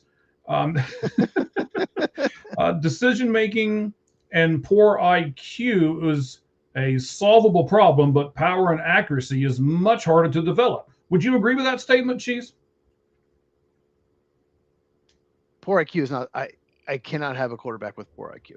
Okay, and I was going to kind of say the same thing. I agree with that. But no, like he has talent. Like you have to have talent. There's no doubt about it. So I think that's what he meant. But a quarterback that is a low IQ that can't process information quickly. That's so important. Just watch Drew Brees, Aaron Rodgers. Just watch them quickly, like how quickly they go through progressions. Why they're Hall of Fame quarterbacks. Just watch that. And a lot of quarterbacks that fail cannot do that. Zach Wilson's a perfect example. Zach Wilson was a number 2 overall pick of the Jets. He's now on his 3rd team. That dude has as much talent as anyone. He's athletic. He's got 75, maybe 80-yard arm. That guy cannot process anything. That guy is staring at the pass rushers. He's so worried about, like, he just cannot read a defense to save his life. He does not have it. And unfortunately, he will never be good because of it. So you have to have it up here. But I don't want to get off on this too much of a tangent here, but I kind of have to agree with Louis here with you, because you're giving me an example of another person who went to a terrible team, and now you're saying he's a terrible quarterback. Maybe it's the terrible team that he went to. We'll see. He's been on Denver. Now he's on Miami, I think. Maybe somebody gives him a chance. He's a free agent. So maybe somebody gives him a chance. Will Levis is still under contract with the Titans. They'd have to trade for him. But yeah, maybe Zach Wilson. Maybe one of these teams that needs a quarterback goes after Zach Wilson. You're right. The Jets. Being drafted by the Jets. There's a rumor that Dante Moore of Oregon went back to school, not just for NIL, because he didn't want to be a Jet. His people reached out to the Raiders. They said, we're taking Mendoza. You're not going to be the first pick. And he's like, I do not want to be a Jet. And I'm going back to school to prevent being a New York Jet. I'm not joking. This is not a joke that quarterbacks do not want to go there. It's been a disaster. Every quarterback that goes there is better off when they leave. Like Geno Smith got better. Sam Darnold just won the freaking Super Bowl. Get the heck out of there, So, yeah. All right. So he says Miami Dolphins needs a whole bus from Canada. I'll agree, but we can only give him one.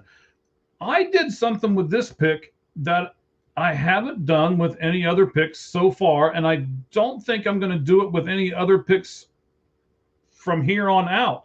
I gave them a person based on their coaching staff and the relationships with their coaching staff.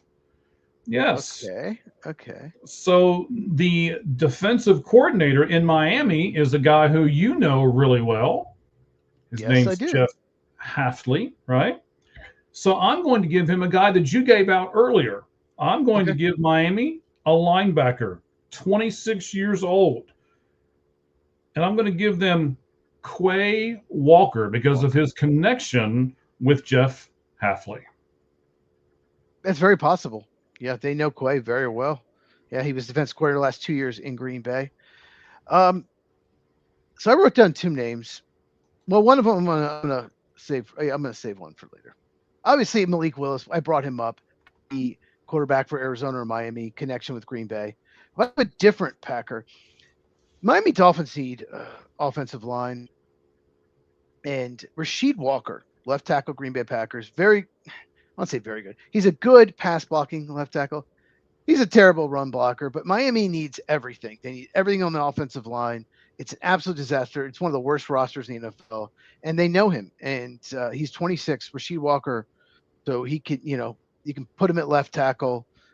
Yeah, it move the left tackle into guard. You need everything if you're the Dolphins. So yeah, Rasheed Walker to the Dolphins. All right. Okay. Buffalo Bills. Buffalo, I have a lot of needs for them. Pretty much everything on defense. This is the strangest team in the NFL because they have so many holes on the roster, yet they always make it far in the playoffs because they have an amazing quarterback. I have them. Well, let's delete center because they re-signed him. So let me delete that.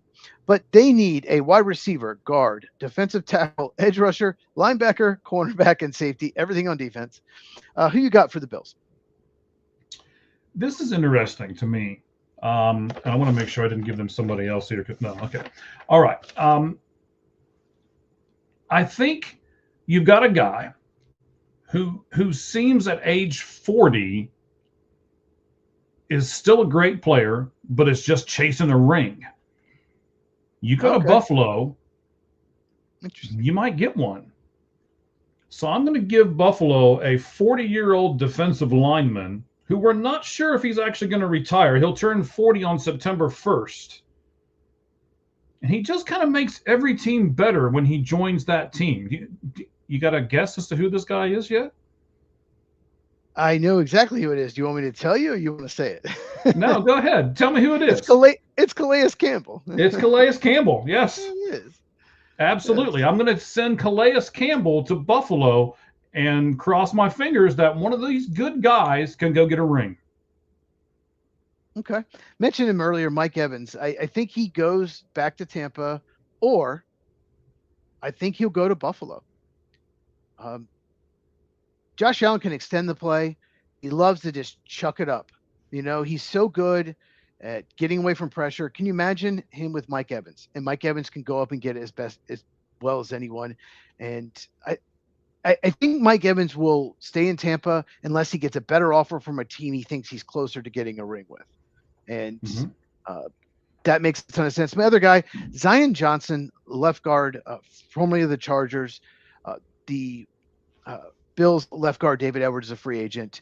Zion Johnson's not as good as Edwards, but he will be cheaper. So they could possibly sign Zion Johnson to fill that hole. New England Patriots, I have their needs. 6 needs, actually, which is a lot for a team that made the Super Bowl. Wide receiver, tight end, offensive tackle, guard, edge rusher, and safety. Who you got for the Patriots? I'm going to give the Patriots a wild card guy. Thinking that Mike Vrabel can, we'll say, tame him. We'll say Mike Vrabel can tame him. Yes.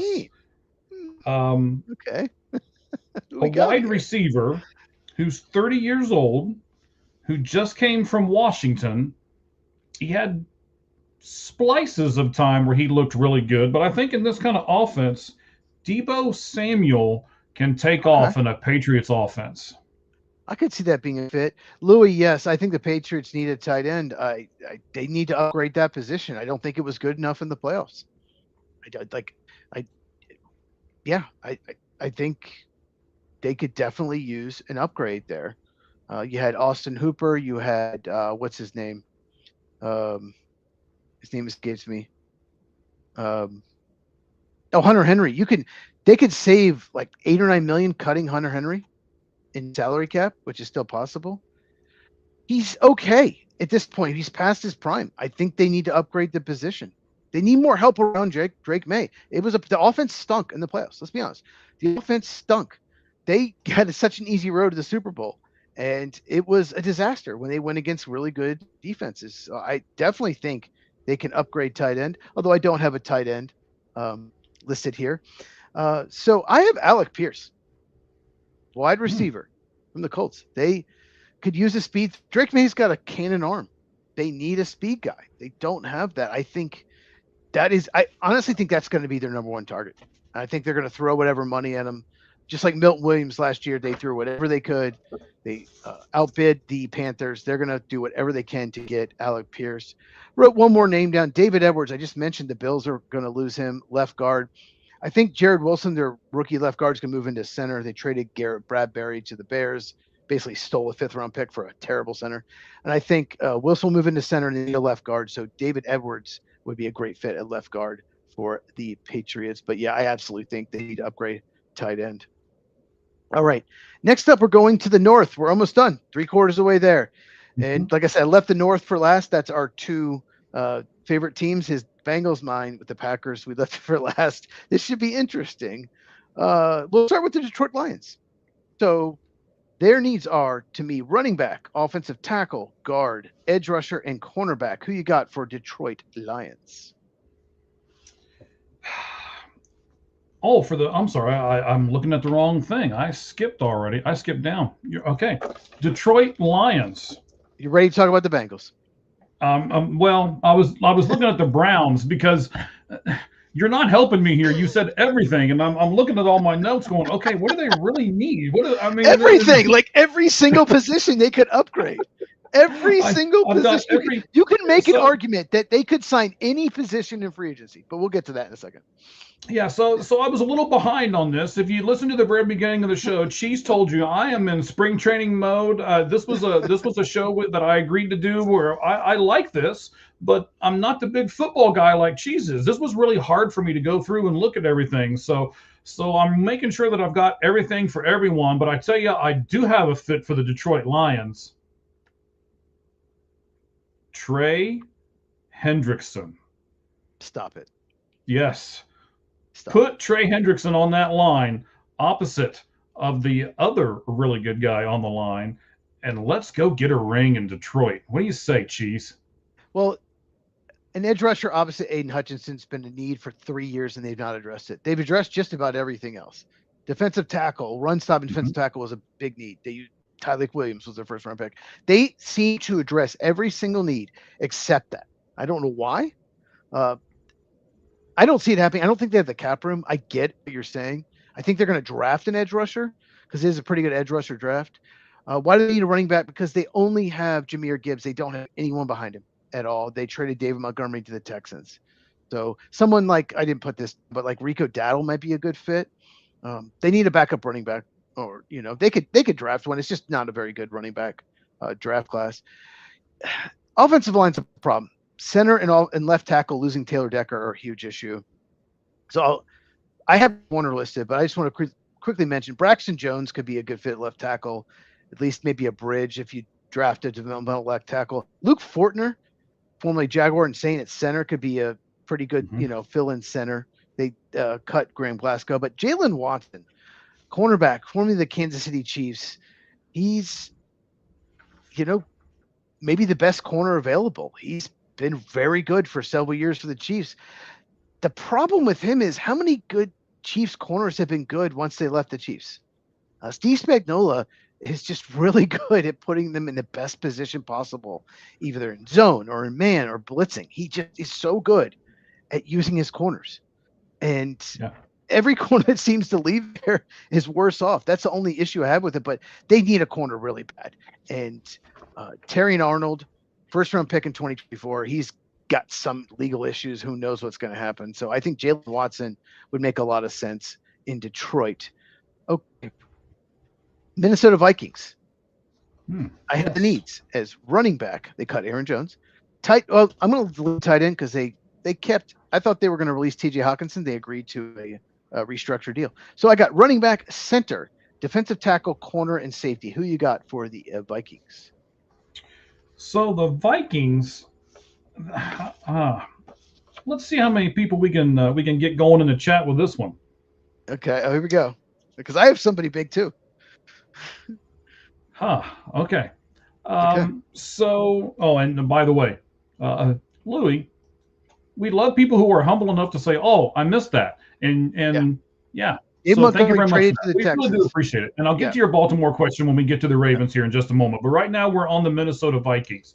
I'm afraid we're going to have the same person here, but I'm going to give you this. So this year, there'll be a trade in the NFL draft that I want to talk about right now. And it involves the Minnesota Vikings. Yes. So breaking news. Minnesota Vikings are going to trade J.J. McCarthy to the Arizona Cardinals for that third-round pick. And then they're going to sign in free agency, Malik Willis.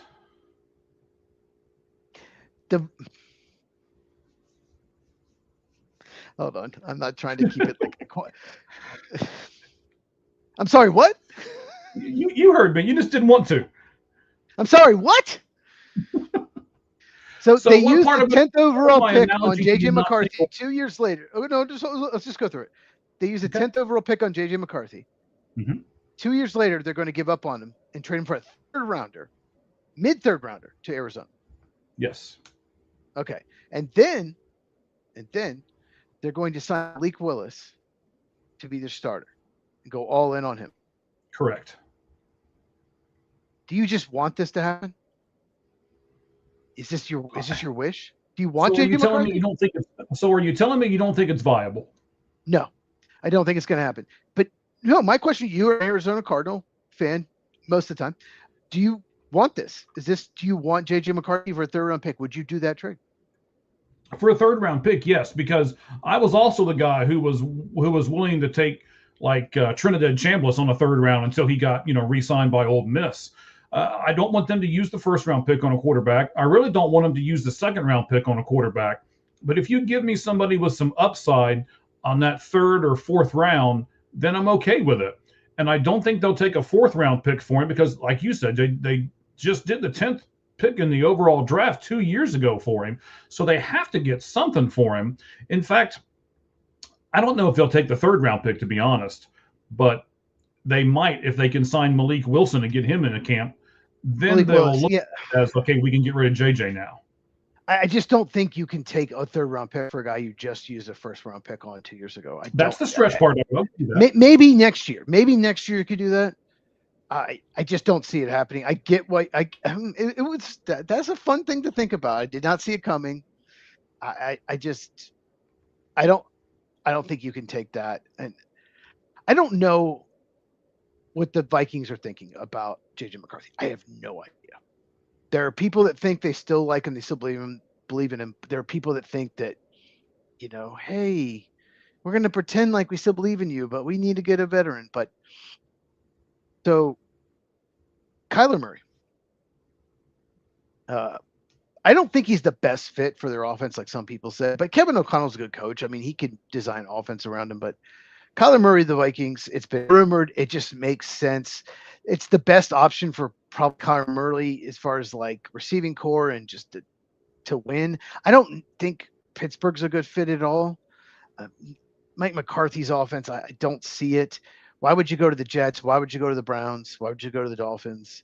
So I think Kyler Murray, I think it's pretty – I'd be shocked. I think it's like 80% of the chance, maybe 89% that he goes to the Vikings and 11% everywhere else. So I had to bring that up. I did write down a couple more. I thought you were going to say Kyler Murray, so I wrote down a couple more. Tyler Algier, you mentioned. I think he'd be a great fit there. They released Aaron Jones. And Lloyd Cushenberry, center. Ryan Kelly, their center, retired. Lloyd Cushenberry was released by the Titans, veteran center. I think he could fit their scheme as well. Okay.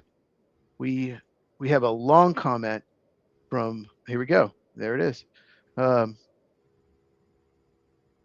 don't quarterback needy teams go to somewhere like the Canadian Football League or something like that instead of trying to get retreads from the NFL? I think back then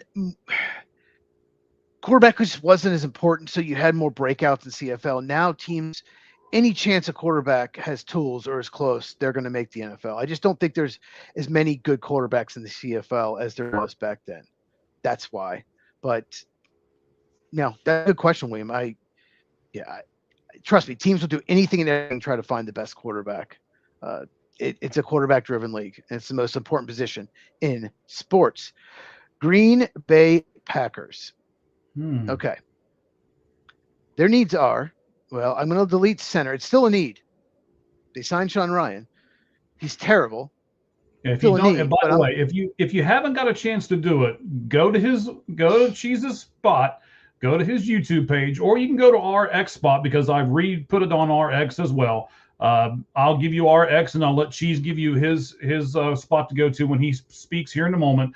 You can go to All Gloves Off SM and see the video on it, or you can just go to Cheese's spot and listen to him go absolutely berserk for about 9 minutes, and then try to say, "Oh, there's a silver lining." That's really not much of a silver lining, but okay, whatever, Cheese.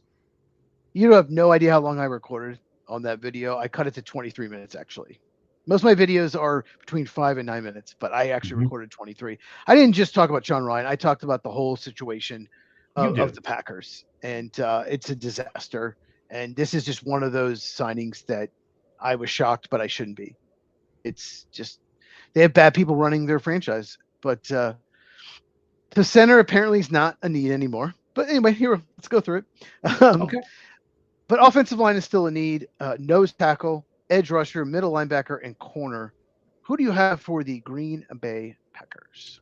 You mentioned this person earlier. He played with the Eagles, and then, as you promptly said, and I certainly agree with you, it's in my notes almost exactly the way you said it.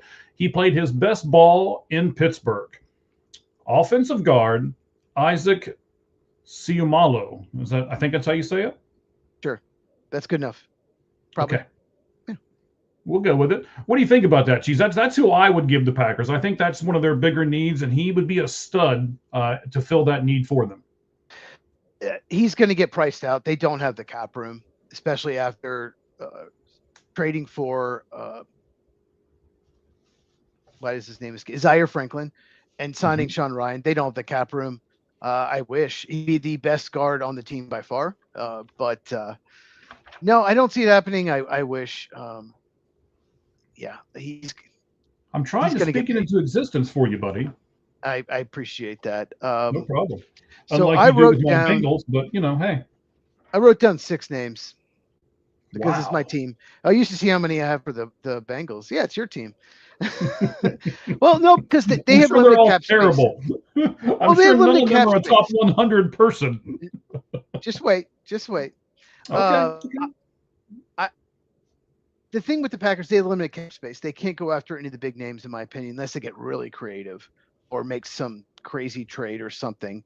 But Charlie Kohler, tight end from Baltimore, he's a very good run blocking tight end. He's just underrated receiver. He's just the number 3 tight end because he's behind Mark Andrews, Isaiah Likely. So I think he'd be a good fit. They need a backup to Tucker Kraft, because Luke Musgrave has been a bust. Calais Campbell. Oh my God, Jonathan Gannon, get him to follow you. The Packers need leadership. They need veteran. And Calais Campbell, he's not the pass rusher he used to be, but he's still a good run defender at 40 years old. It's crazy. He's still good. He's always good. Couple corners. Greg Newsome from the Jaguars, former first-round pick. Packers were really high on him 4 years ago. Very inconsistent, up and down, but like I said, they were high on him. He fits Jonathan Gannon's scheme. Trayvon Diggs, they had him briefly when they claimed him on waivers. They released him because they weren't going to pay him $15 million a year, but still they could bring him back. He has high upside. He's another corner is inconsistent, not coming off the best last couple of years. Your boy Cam Taylor-Britt. Once again, he's been up and down. But the Packers need corner help, and they have to get creative. They can't go out and play the big name corners. Why not take a chance on Cam Taylor-Britt? He's not been great recently, but he's shown signs. And then Josh Jones just won a ring with the Seattle Seahawks, former Arizona Cardinal. He is a pretty good backup swing tackle, can play right tackle or left tackle. And Jordan Morgan is going to be their left tackle because they're losing Rasheed Walker. They need some kind of backup tackle, swing tackle. He should be pretty cheap.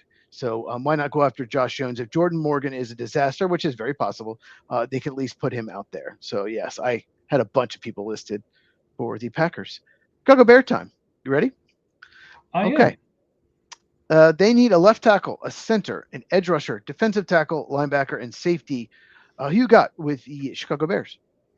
Well, because I know a lot about the Bears because you know so much about the Packers, and I listen to all your videos, and you always trash the Bears all the time. So I knew that they didn't have very much cap space. So I went out and I was looking at different things that they need, and I got 2 names for you that I think they can get for cheaper, but they would still fill a need for them. I'll give you where I think they should go first and then second. Nakobe Dean. I think Nakobe is how you say his first name. Nakobe Dean, yeah. Linebacker. I think, again, he's been hurt a lot, but he has a lot of speed. So I think the Bears could use him at linebacker. That was one of your needs that you put down for them. And Yes. then I could also see them going after Jaquan Brisker, the safety.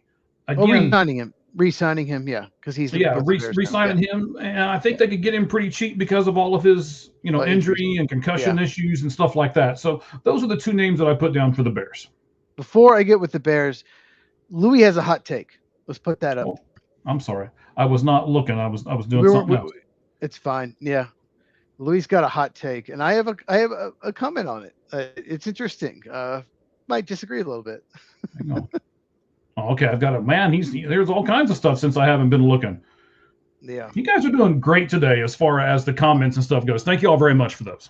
And like, comment, subscribe, like Raman said. Okay, Jordan Love is. I'm going to read it. I'm not going to agree with it, but I'm going to say Jordan Love is one of the worst kinds of quarterbacks to have. No, he's not. He's good enough where you never trade him, but not good enough to make a deep playoff run. He's I don't know who that is. So tell us who that is. Do you know who that is, Mike? Is that a soccer player? No, Paulo. I don't know. Bonchero? Sounds like a soccer player name, but I don't know who that is. So, could not disagree more. Jordan Love is close to being a top 5 quarterback in the NFL. It's not his fault. Oh wow, it's not his fault that the offensive line has gotten worse every year. Matt LaFleur won't let him. His play calling is terrible. Jordan Love's flooring off his back foot almost every play. It's not Jordan Love's fault. It's either the defense and the coaching or the special teams. That's the problem. Jordan Love is about to hit his prime. He can make all the throws. I will defend Jordan Love every time. And he's untradeable. You could offer 3 or 4 first-round picks for Green Bay. They'll be like, you're not getting Jordan Love. So I disagree. He is much higher level than that. It'd be interesting to see what quarterback is on that level. I'd have to think about it. But no, I think Jordan Love is about to surprise a lot of people if his offensive line would actually be decent, which I'm a little skeptical. Okay. And I do agree with they win 9 or 10 games every year, and it's not Jordan Love's fault. It's not. None of it. He plays great. He had 4 touchdowns, no interceptions, almost 5 if Christian Watson caught that ball. Almost 5 touchdowns, no interceptions, and they still lost. This is what Green Bay is. Bad coaching, bad special teams, bad defense, quarterback plays next level, and they still lose in the playoffs. Every other franchise, if their quarterback throws 4 touchdowns, no picks, they're going to win that playoff game, not Green Bay.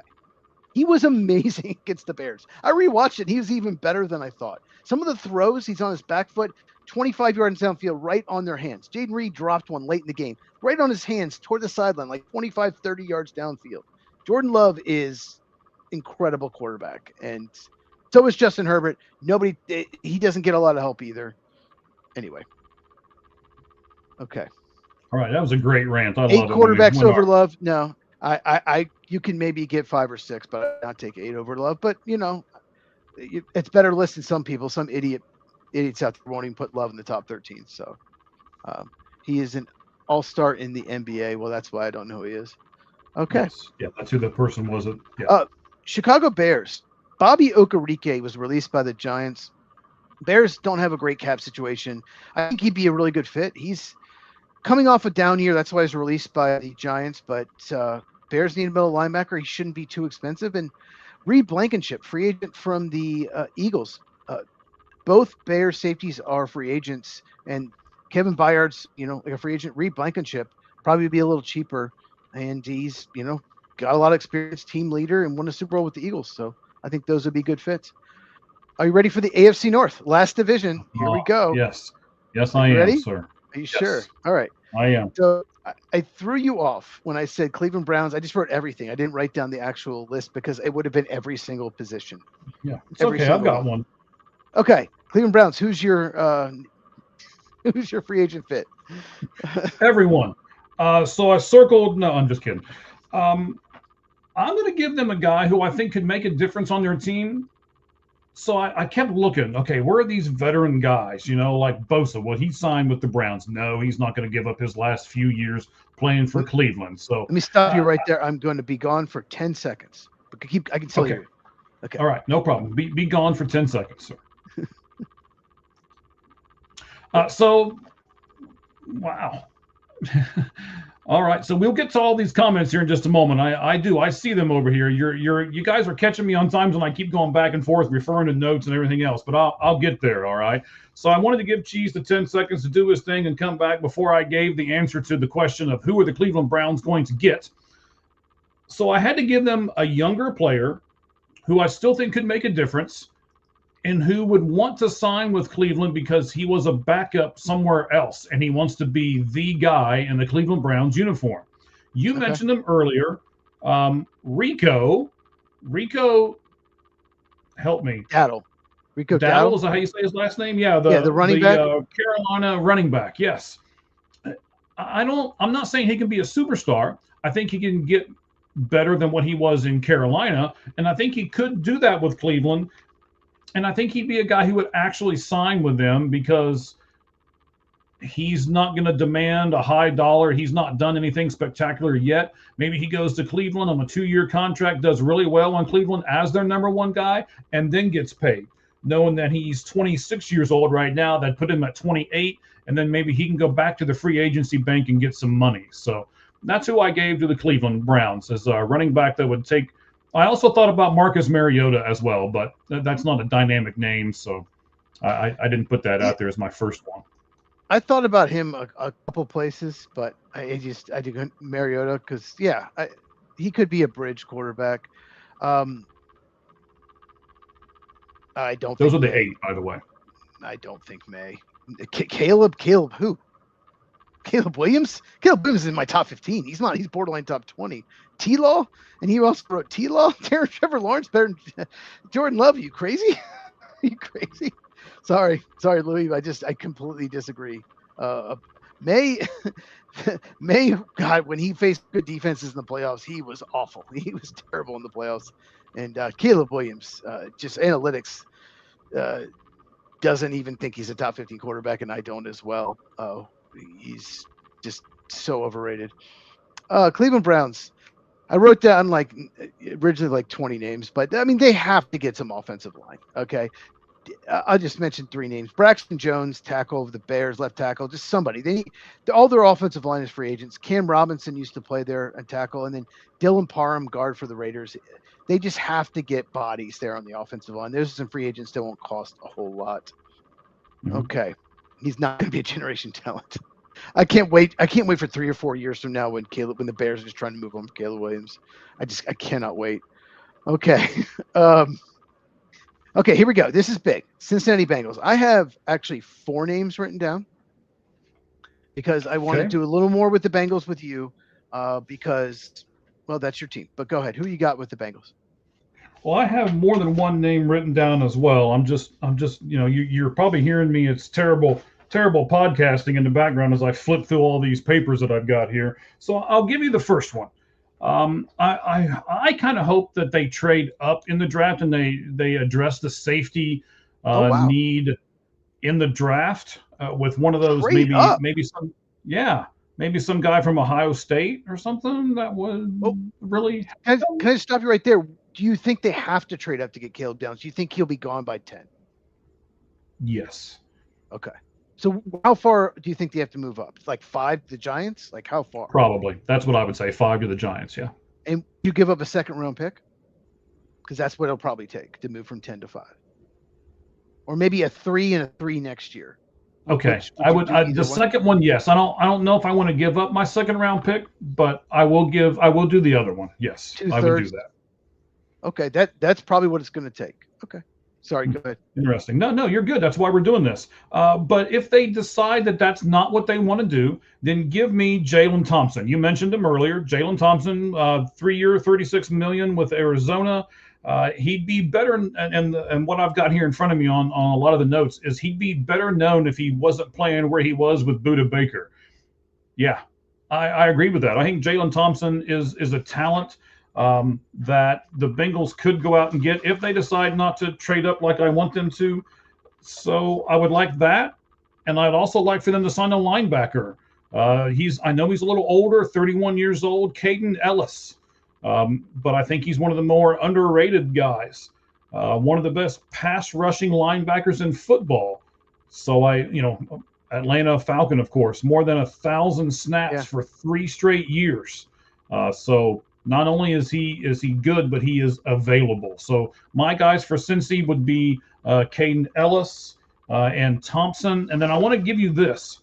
I've got a couple insiders, so I want to give you a name that you're probably not going to know. Well, you will. Most of the fans out there won't know. He played for the University of Cincinnati, and he is a Cincinnati native. He could also be the safety that they go after, Brian Cook.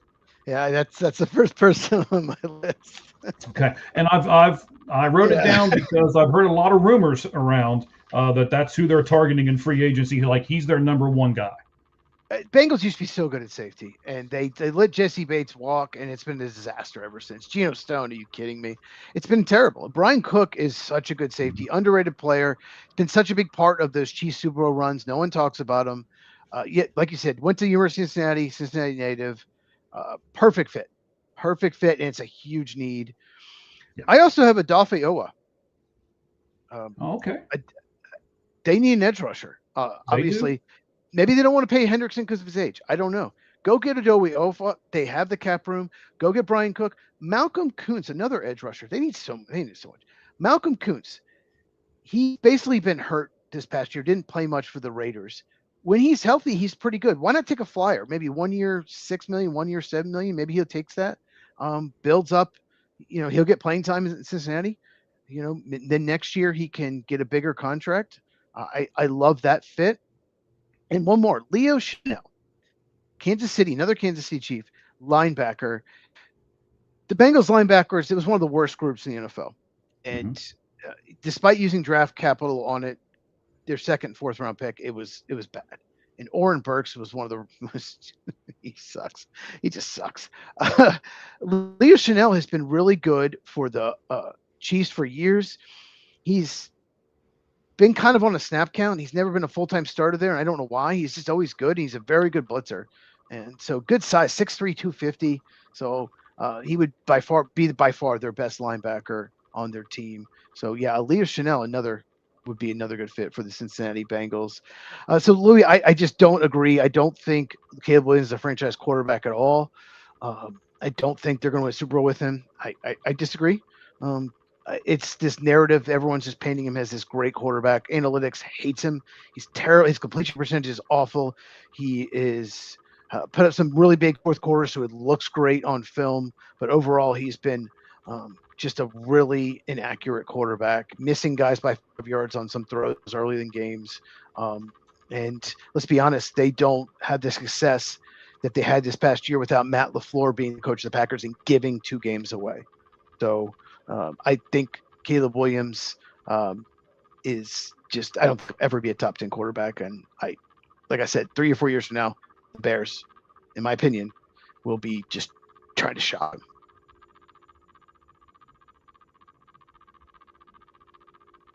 Did I lose you, Mike? No, you're back. I think you did lose us for a second, but I'm sorry. doing something else on another spot, so I'm going to shut down some of my stuff that way. That way we don't do that anymore. Louis says Caleb Downs is going 6 at the latest. 6 at the latest, yes. Yeah, I put that up there a second ago, but yeah, I agree. Oh, okay. We'll see. Like, safety is so tough to predict. People were saying it's Kyle not a value Hamilton position anymore. It's not at all, because a lot of teams play too high, cover too deep, and the safety on a lot of plays, it doesn't impact the game at all. On a traditional running play up the middle, safety's not involved. So teams just think, well, they're only involved in a handful of plays, sometimes a half. But if you look at the safety position, teams that win Super Bowls, I think it was 24 of the last 30 Super Bowl winners have very good to elite safety play, including the Seattle Seahawks, including the Philadelphia Eagles. So it's really important to be good on the back end. It's the last line of defense. But for some reason, teams just don't put, like Kyle Hamilton. There are people that had him as a third, fourth, fifth, sixth best player on their board. 3 years ago, he goes, maybe it was 4. Yeah, it was 4 years ago. He goes 13th overall, 12th or 13th to Baltimore because he was a safety. Baltimore's like, okay, we'll take him. He's the best safety in the NFL. He should have gone so much higher. So I get it. I will have Caleb Downs in my top 3 on my board, very likely. Okay, top 5 for sure. But he could fall to the Bengals at 10. I don't think he should, but he could just because of the position. But Caleb Downs is a heck of a player. Probably not, but it's very possible. They're definitely better with Max Crosby, but I don't know. I need to see what Jesse Minter can do. Yep, you're right. It's just like the Packers are wasting, we're going to waste Jordan Love and Tucker Kraft and Micah Parsons and Christian Watson. Yeah, and Xavier McKinney. All right. Well, I at least wanted you guys to be friends again before the show ended. Okay. All right. No, agree to disagree. We like that. Yes, I actually like it. You're 100% right. I like it. I love it when you guys come on here with your takes. It's not like we're not going to put them up there unless they're just, crazy, outrageous or something, like that. But as like I say, as long as you guys stay on topic with us, we love it when you guys put your comments up here. If we didn't, we just wouldn't talk about them at all, and our show would be a half hour or less. But we do. We love it. So keep them coming. Keep them coming. Let's do our last 2, buddy. Never be a half hour less, but I get it. All right, 2 teams left. Baltimore Ravens. We're just talking about them. Their needs are wide receiver. Somebody knew that when he put the questions up there on them. Huh? Imagine that. Yeah. Exactly. They have a bunch of needs on offense. Wide receiver, tight end, basically Mark Andrews, and they're 2 and 3 tight end or free agents. Guard, center, if they lose Tyler Linderbaum, edge rusher, and corner. Who you got for the Baltimore Ravens?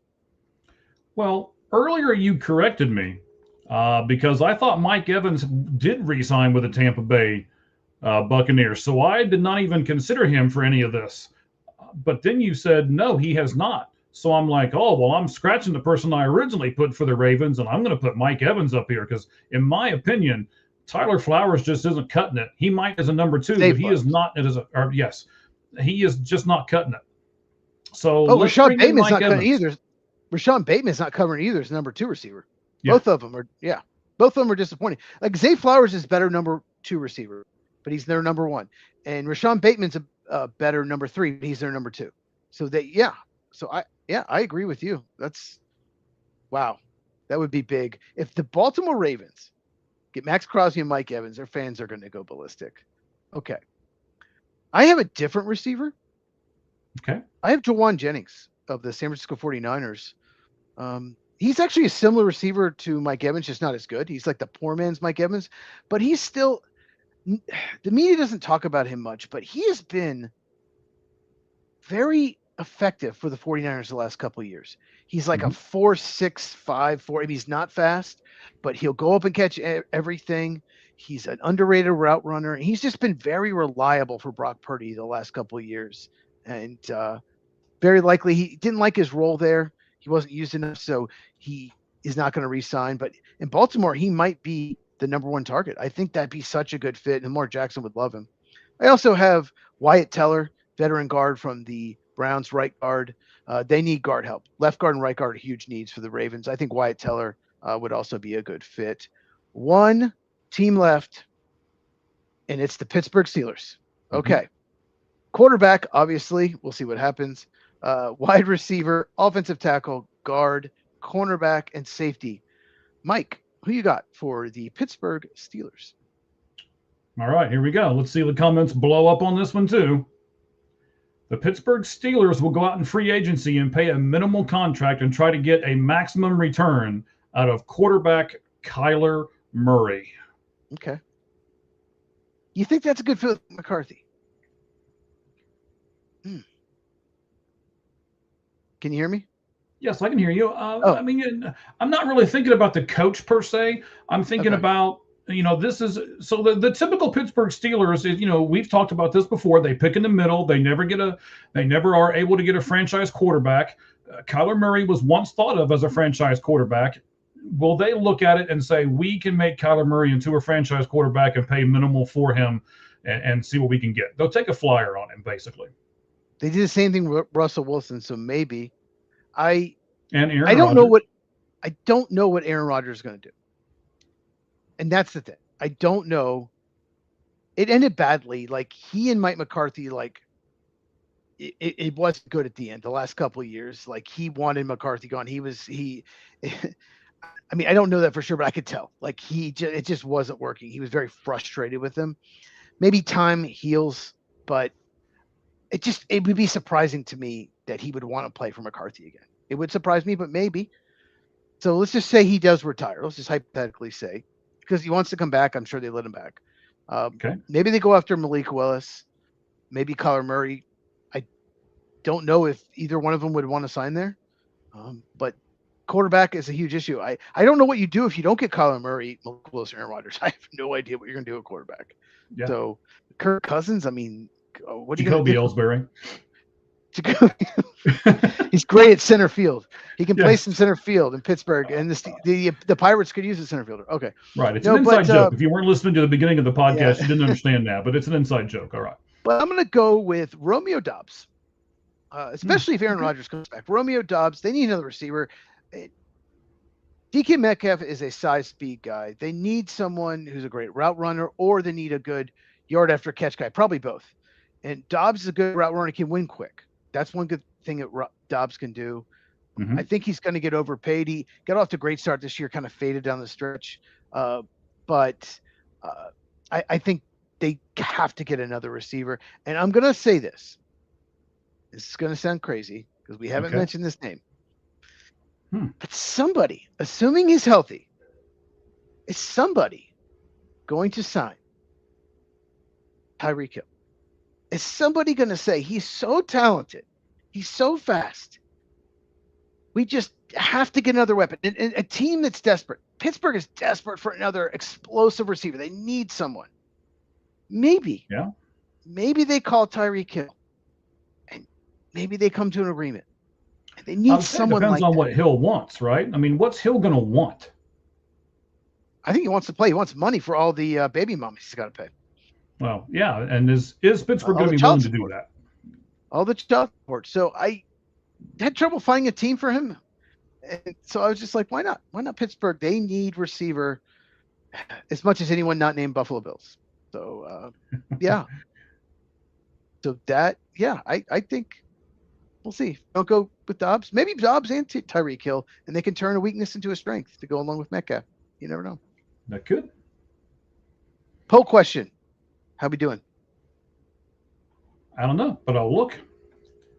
All right. I just had it pulled up here. So while he's looking, so what happens is the free agency officially doesn't start till Wednesday, but the tampering period starts noon Eastern tomorrow. So the next 48 hour, or basically Monday and Tuesday, are going to be insane.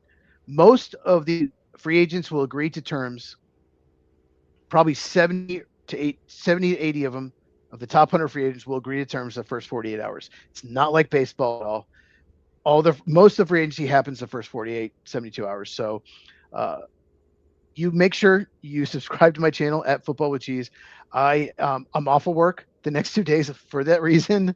I will be making multiple videos. Probably anything big happens, I will make it. I'll recap stuff. Follow Mike as well at All Gloves Off. SM. Wait, that's your SM as well. And who knows? I don't know. We haven't talked about this, Mike. If you have time from work, if you can jump on there, maybe we can jump on live and go over a few things. But yeah, it's going to be crazy. So make sure you follow the channel. Follow our X accounts as well at All Gloves Off SM, at Football Cheese as well. We will obviously retweet any big news, but it's about to be crazy starting lunchtime on Monday for the, like I said. Let's just say this, Cheese. How about we commit to this? You've got the next 2 days off. I have the next 2 weeks off. Now, I have 2 weeks off. I have 2 weeks off for a different reason. I'm a spring training guy, so I have it all off for that. But either Monday, let's say Monday sometime, we'll do the Monday recap, probably more towards the evening on Monday. And then, of course, we will have the Lights Out Sports podcast on Tuesday, and we'll do all the recapping on that show as well. So we'll go live at some point tomorrow, and yeah, we'll have our show at 9 Eastern, 6 Pacific. Now the time change was 8 Eastern. We have a time change, so now it's 9 Eastern, 6 Pacific. The show on Tuesday. But yeah, so just subscribe and hit the bell if you're on YouTube, so you don't miss it. But we will go live at some point tomorrow to recap all the news because it happens fast. Like I said, baseball sometimes it is the slowest moving free agency possible. Baseball has the best trade deadline and the worst free agency as far as breaking news. And NFL it's a complete flip opposite. The trade deadline is so that it's terrible, but it has great first 48 hours. Okay, we got the poll question. I do. Before we do the poll question, now our poll question is on All Gloves Off SM, as you just mentioned. Yes. I'm going to do something a little different tonight, and I'm going to try to do this every Sunday, and I'd love to have all you guys participate with us. Here's what we're going to do. It's kind of like a follow train, but it's not exactly like a follow train. So I'm going to do Sunday shout out sixes. I'm going to shout out 6 accounts that I think you should follow every Sunday. And then hopefully we're going to build it to where all 6 of those accounts will shout out 6 accounts that you should follow every Sunday, and we'll just build and build and build, and we'll grow our sports media spots that way. So I can tell you right now that Cheez will be on one of my 6 to shout out. So then we'll do 6. I'm sure Cheez will do 6 more, and then we'll just keep growing it and growing it and growing it. So we're going to do Sunday shout out 6. That's what the new thing we're going to start doing on All Gloves Off SM, which is our X account. All right. Did you see the comment? Did you see the comment? What happens with Stephon Diggs? Oh, wow. Dorcrex had a good comment. Oh, yes. That's a good question. He's been accused of assaulting his personal chef, so I don't know. He's being released by the Patriots. I thought they'd release him anyway. If this didn't happen, I think they cut him anyway. They saved $16.8 million, I think. I honestly don't think he's going to get a job anytime soon. He would have to probably be acquitted of the charges, and then a team gets desperate for a receiver, but I don't think he'll sign anytime soon with anybody. I don't know why anyone would sign him. He's just a mess. He had 4 kids from 4 different women last year. Just put it that way. 1 including Cardi B. He's just there's so many red flags about him. He's been traded twice. The dude has been one of the best 10 receivers in the league over the last decade, and he's been traded twice. And one of them is giving him away like a mid-round pick. That tells you all you need to know. So I don't think he signs anywhere anytime soon. So you're telling me he's had kids with Cardi A, B, C, and D this year? At the very minimum. There's even a rumor that one of his baby moms got better seats than Cardi B, so she dumped them during the Super Bowl. Like she broke up with him. There's even that rumor. Nice. All right, now that we have given you all the needs and at least one person for each of the 32 NFL free agency teams, we asked you, and there's still 15 hours left in this poll. So even after this show, you can still go over and vote on it. Leave a comment if you would like. We will answer you back. And here are your choices for how many free agents you think your team will sign in the first 48 hours of the free agency period. As Cheez was just saying, it's a crazy thing they do. They say the league doesn't start till this date, but you can actually do some behind the curtain stuff over here. So NFL's a little weird about all that, but whatever it is. So your choices were 1 free agent, 3 free agents, 4 or more, or 0.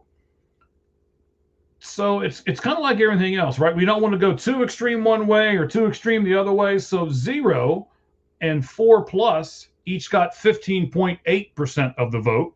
So they tied for the 2 lowest ones. The one that got the next is 31.6%. That was 1. And most people expect their team to sign 3 in the first 48-hour period, 38.6. Cheez, what did you vote for on the poll question? I voted for 1. The 0, they must be Bengals fans. They must be. We got a lot of Bengals fans on our account. I voted for 1. Obviously, a team like the Raiders that have all this cap room, Titans, Commanders, they have so much cap room, so many needs. You're going to put 3 or 4 plus. But yeah, you said my team, so with limited cap space, I just put 1. Okay. I certainly agree with that. They don't have a lot of cap space. You're right. So that does affect what they're going to be able to do in free agency. 15. You said 15% said 0. Mm-hmm. Yeah, we got some Bengals fans definitely voting. Yep. All right, guys. Hey, we appreciate you guys being with us. This is a special thing.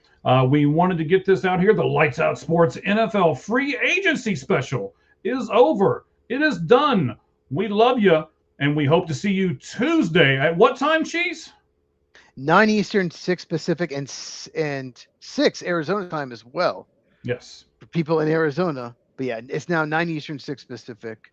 And we talk not just NFL, we do baseball and college football as well. Not a lot of college football going on right now.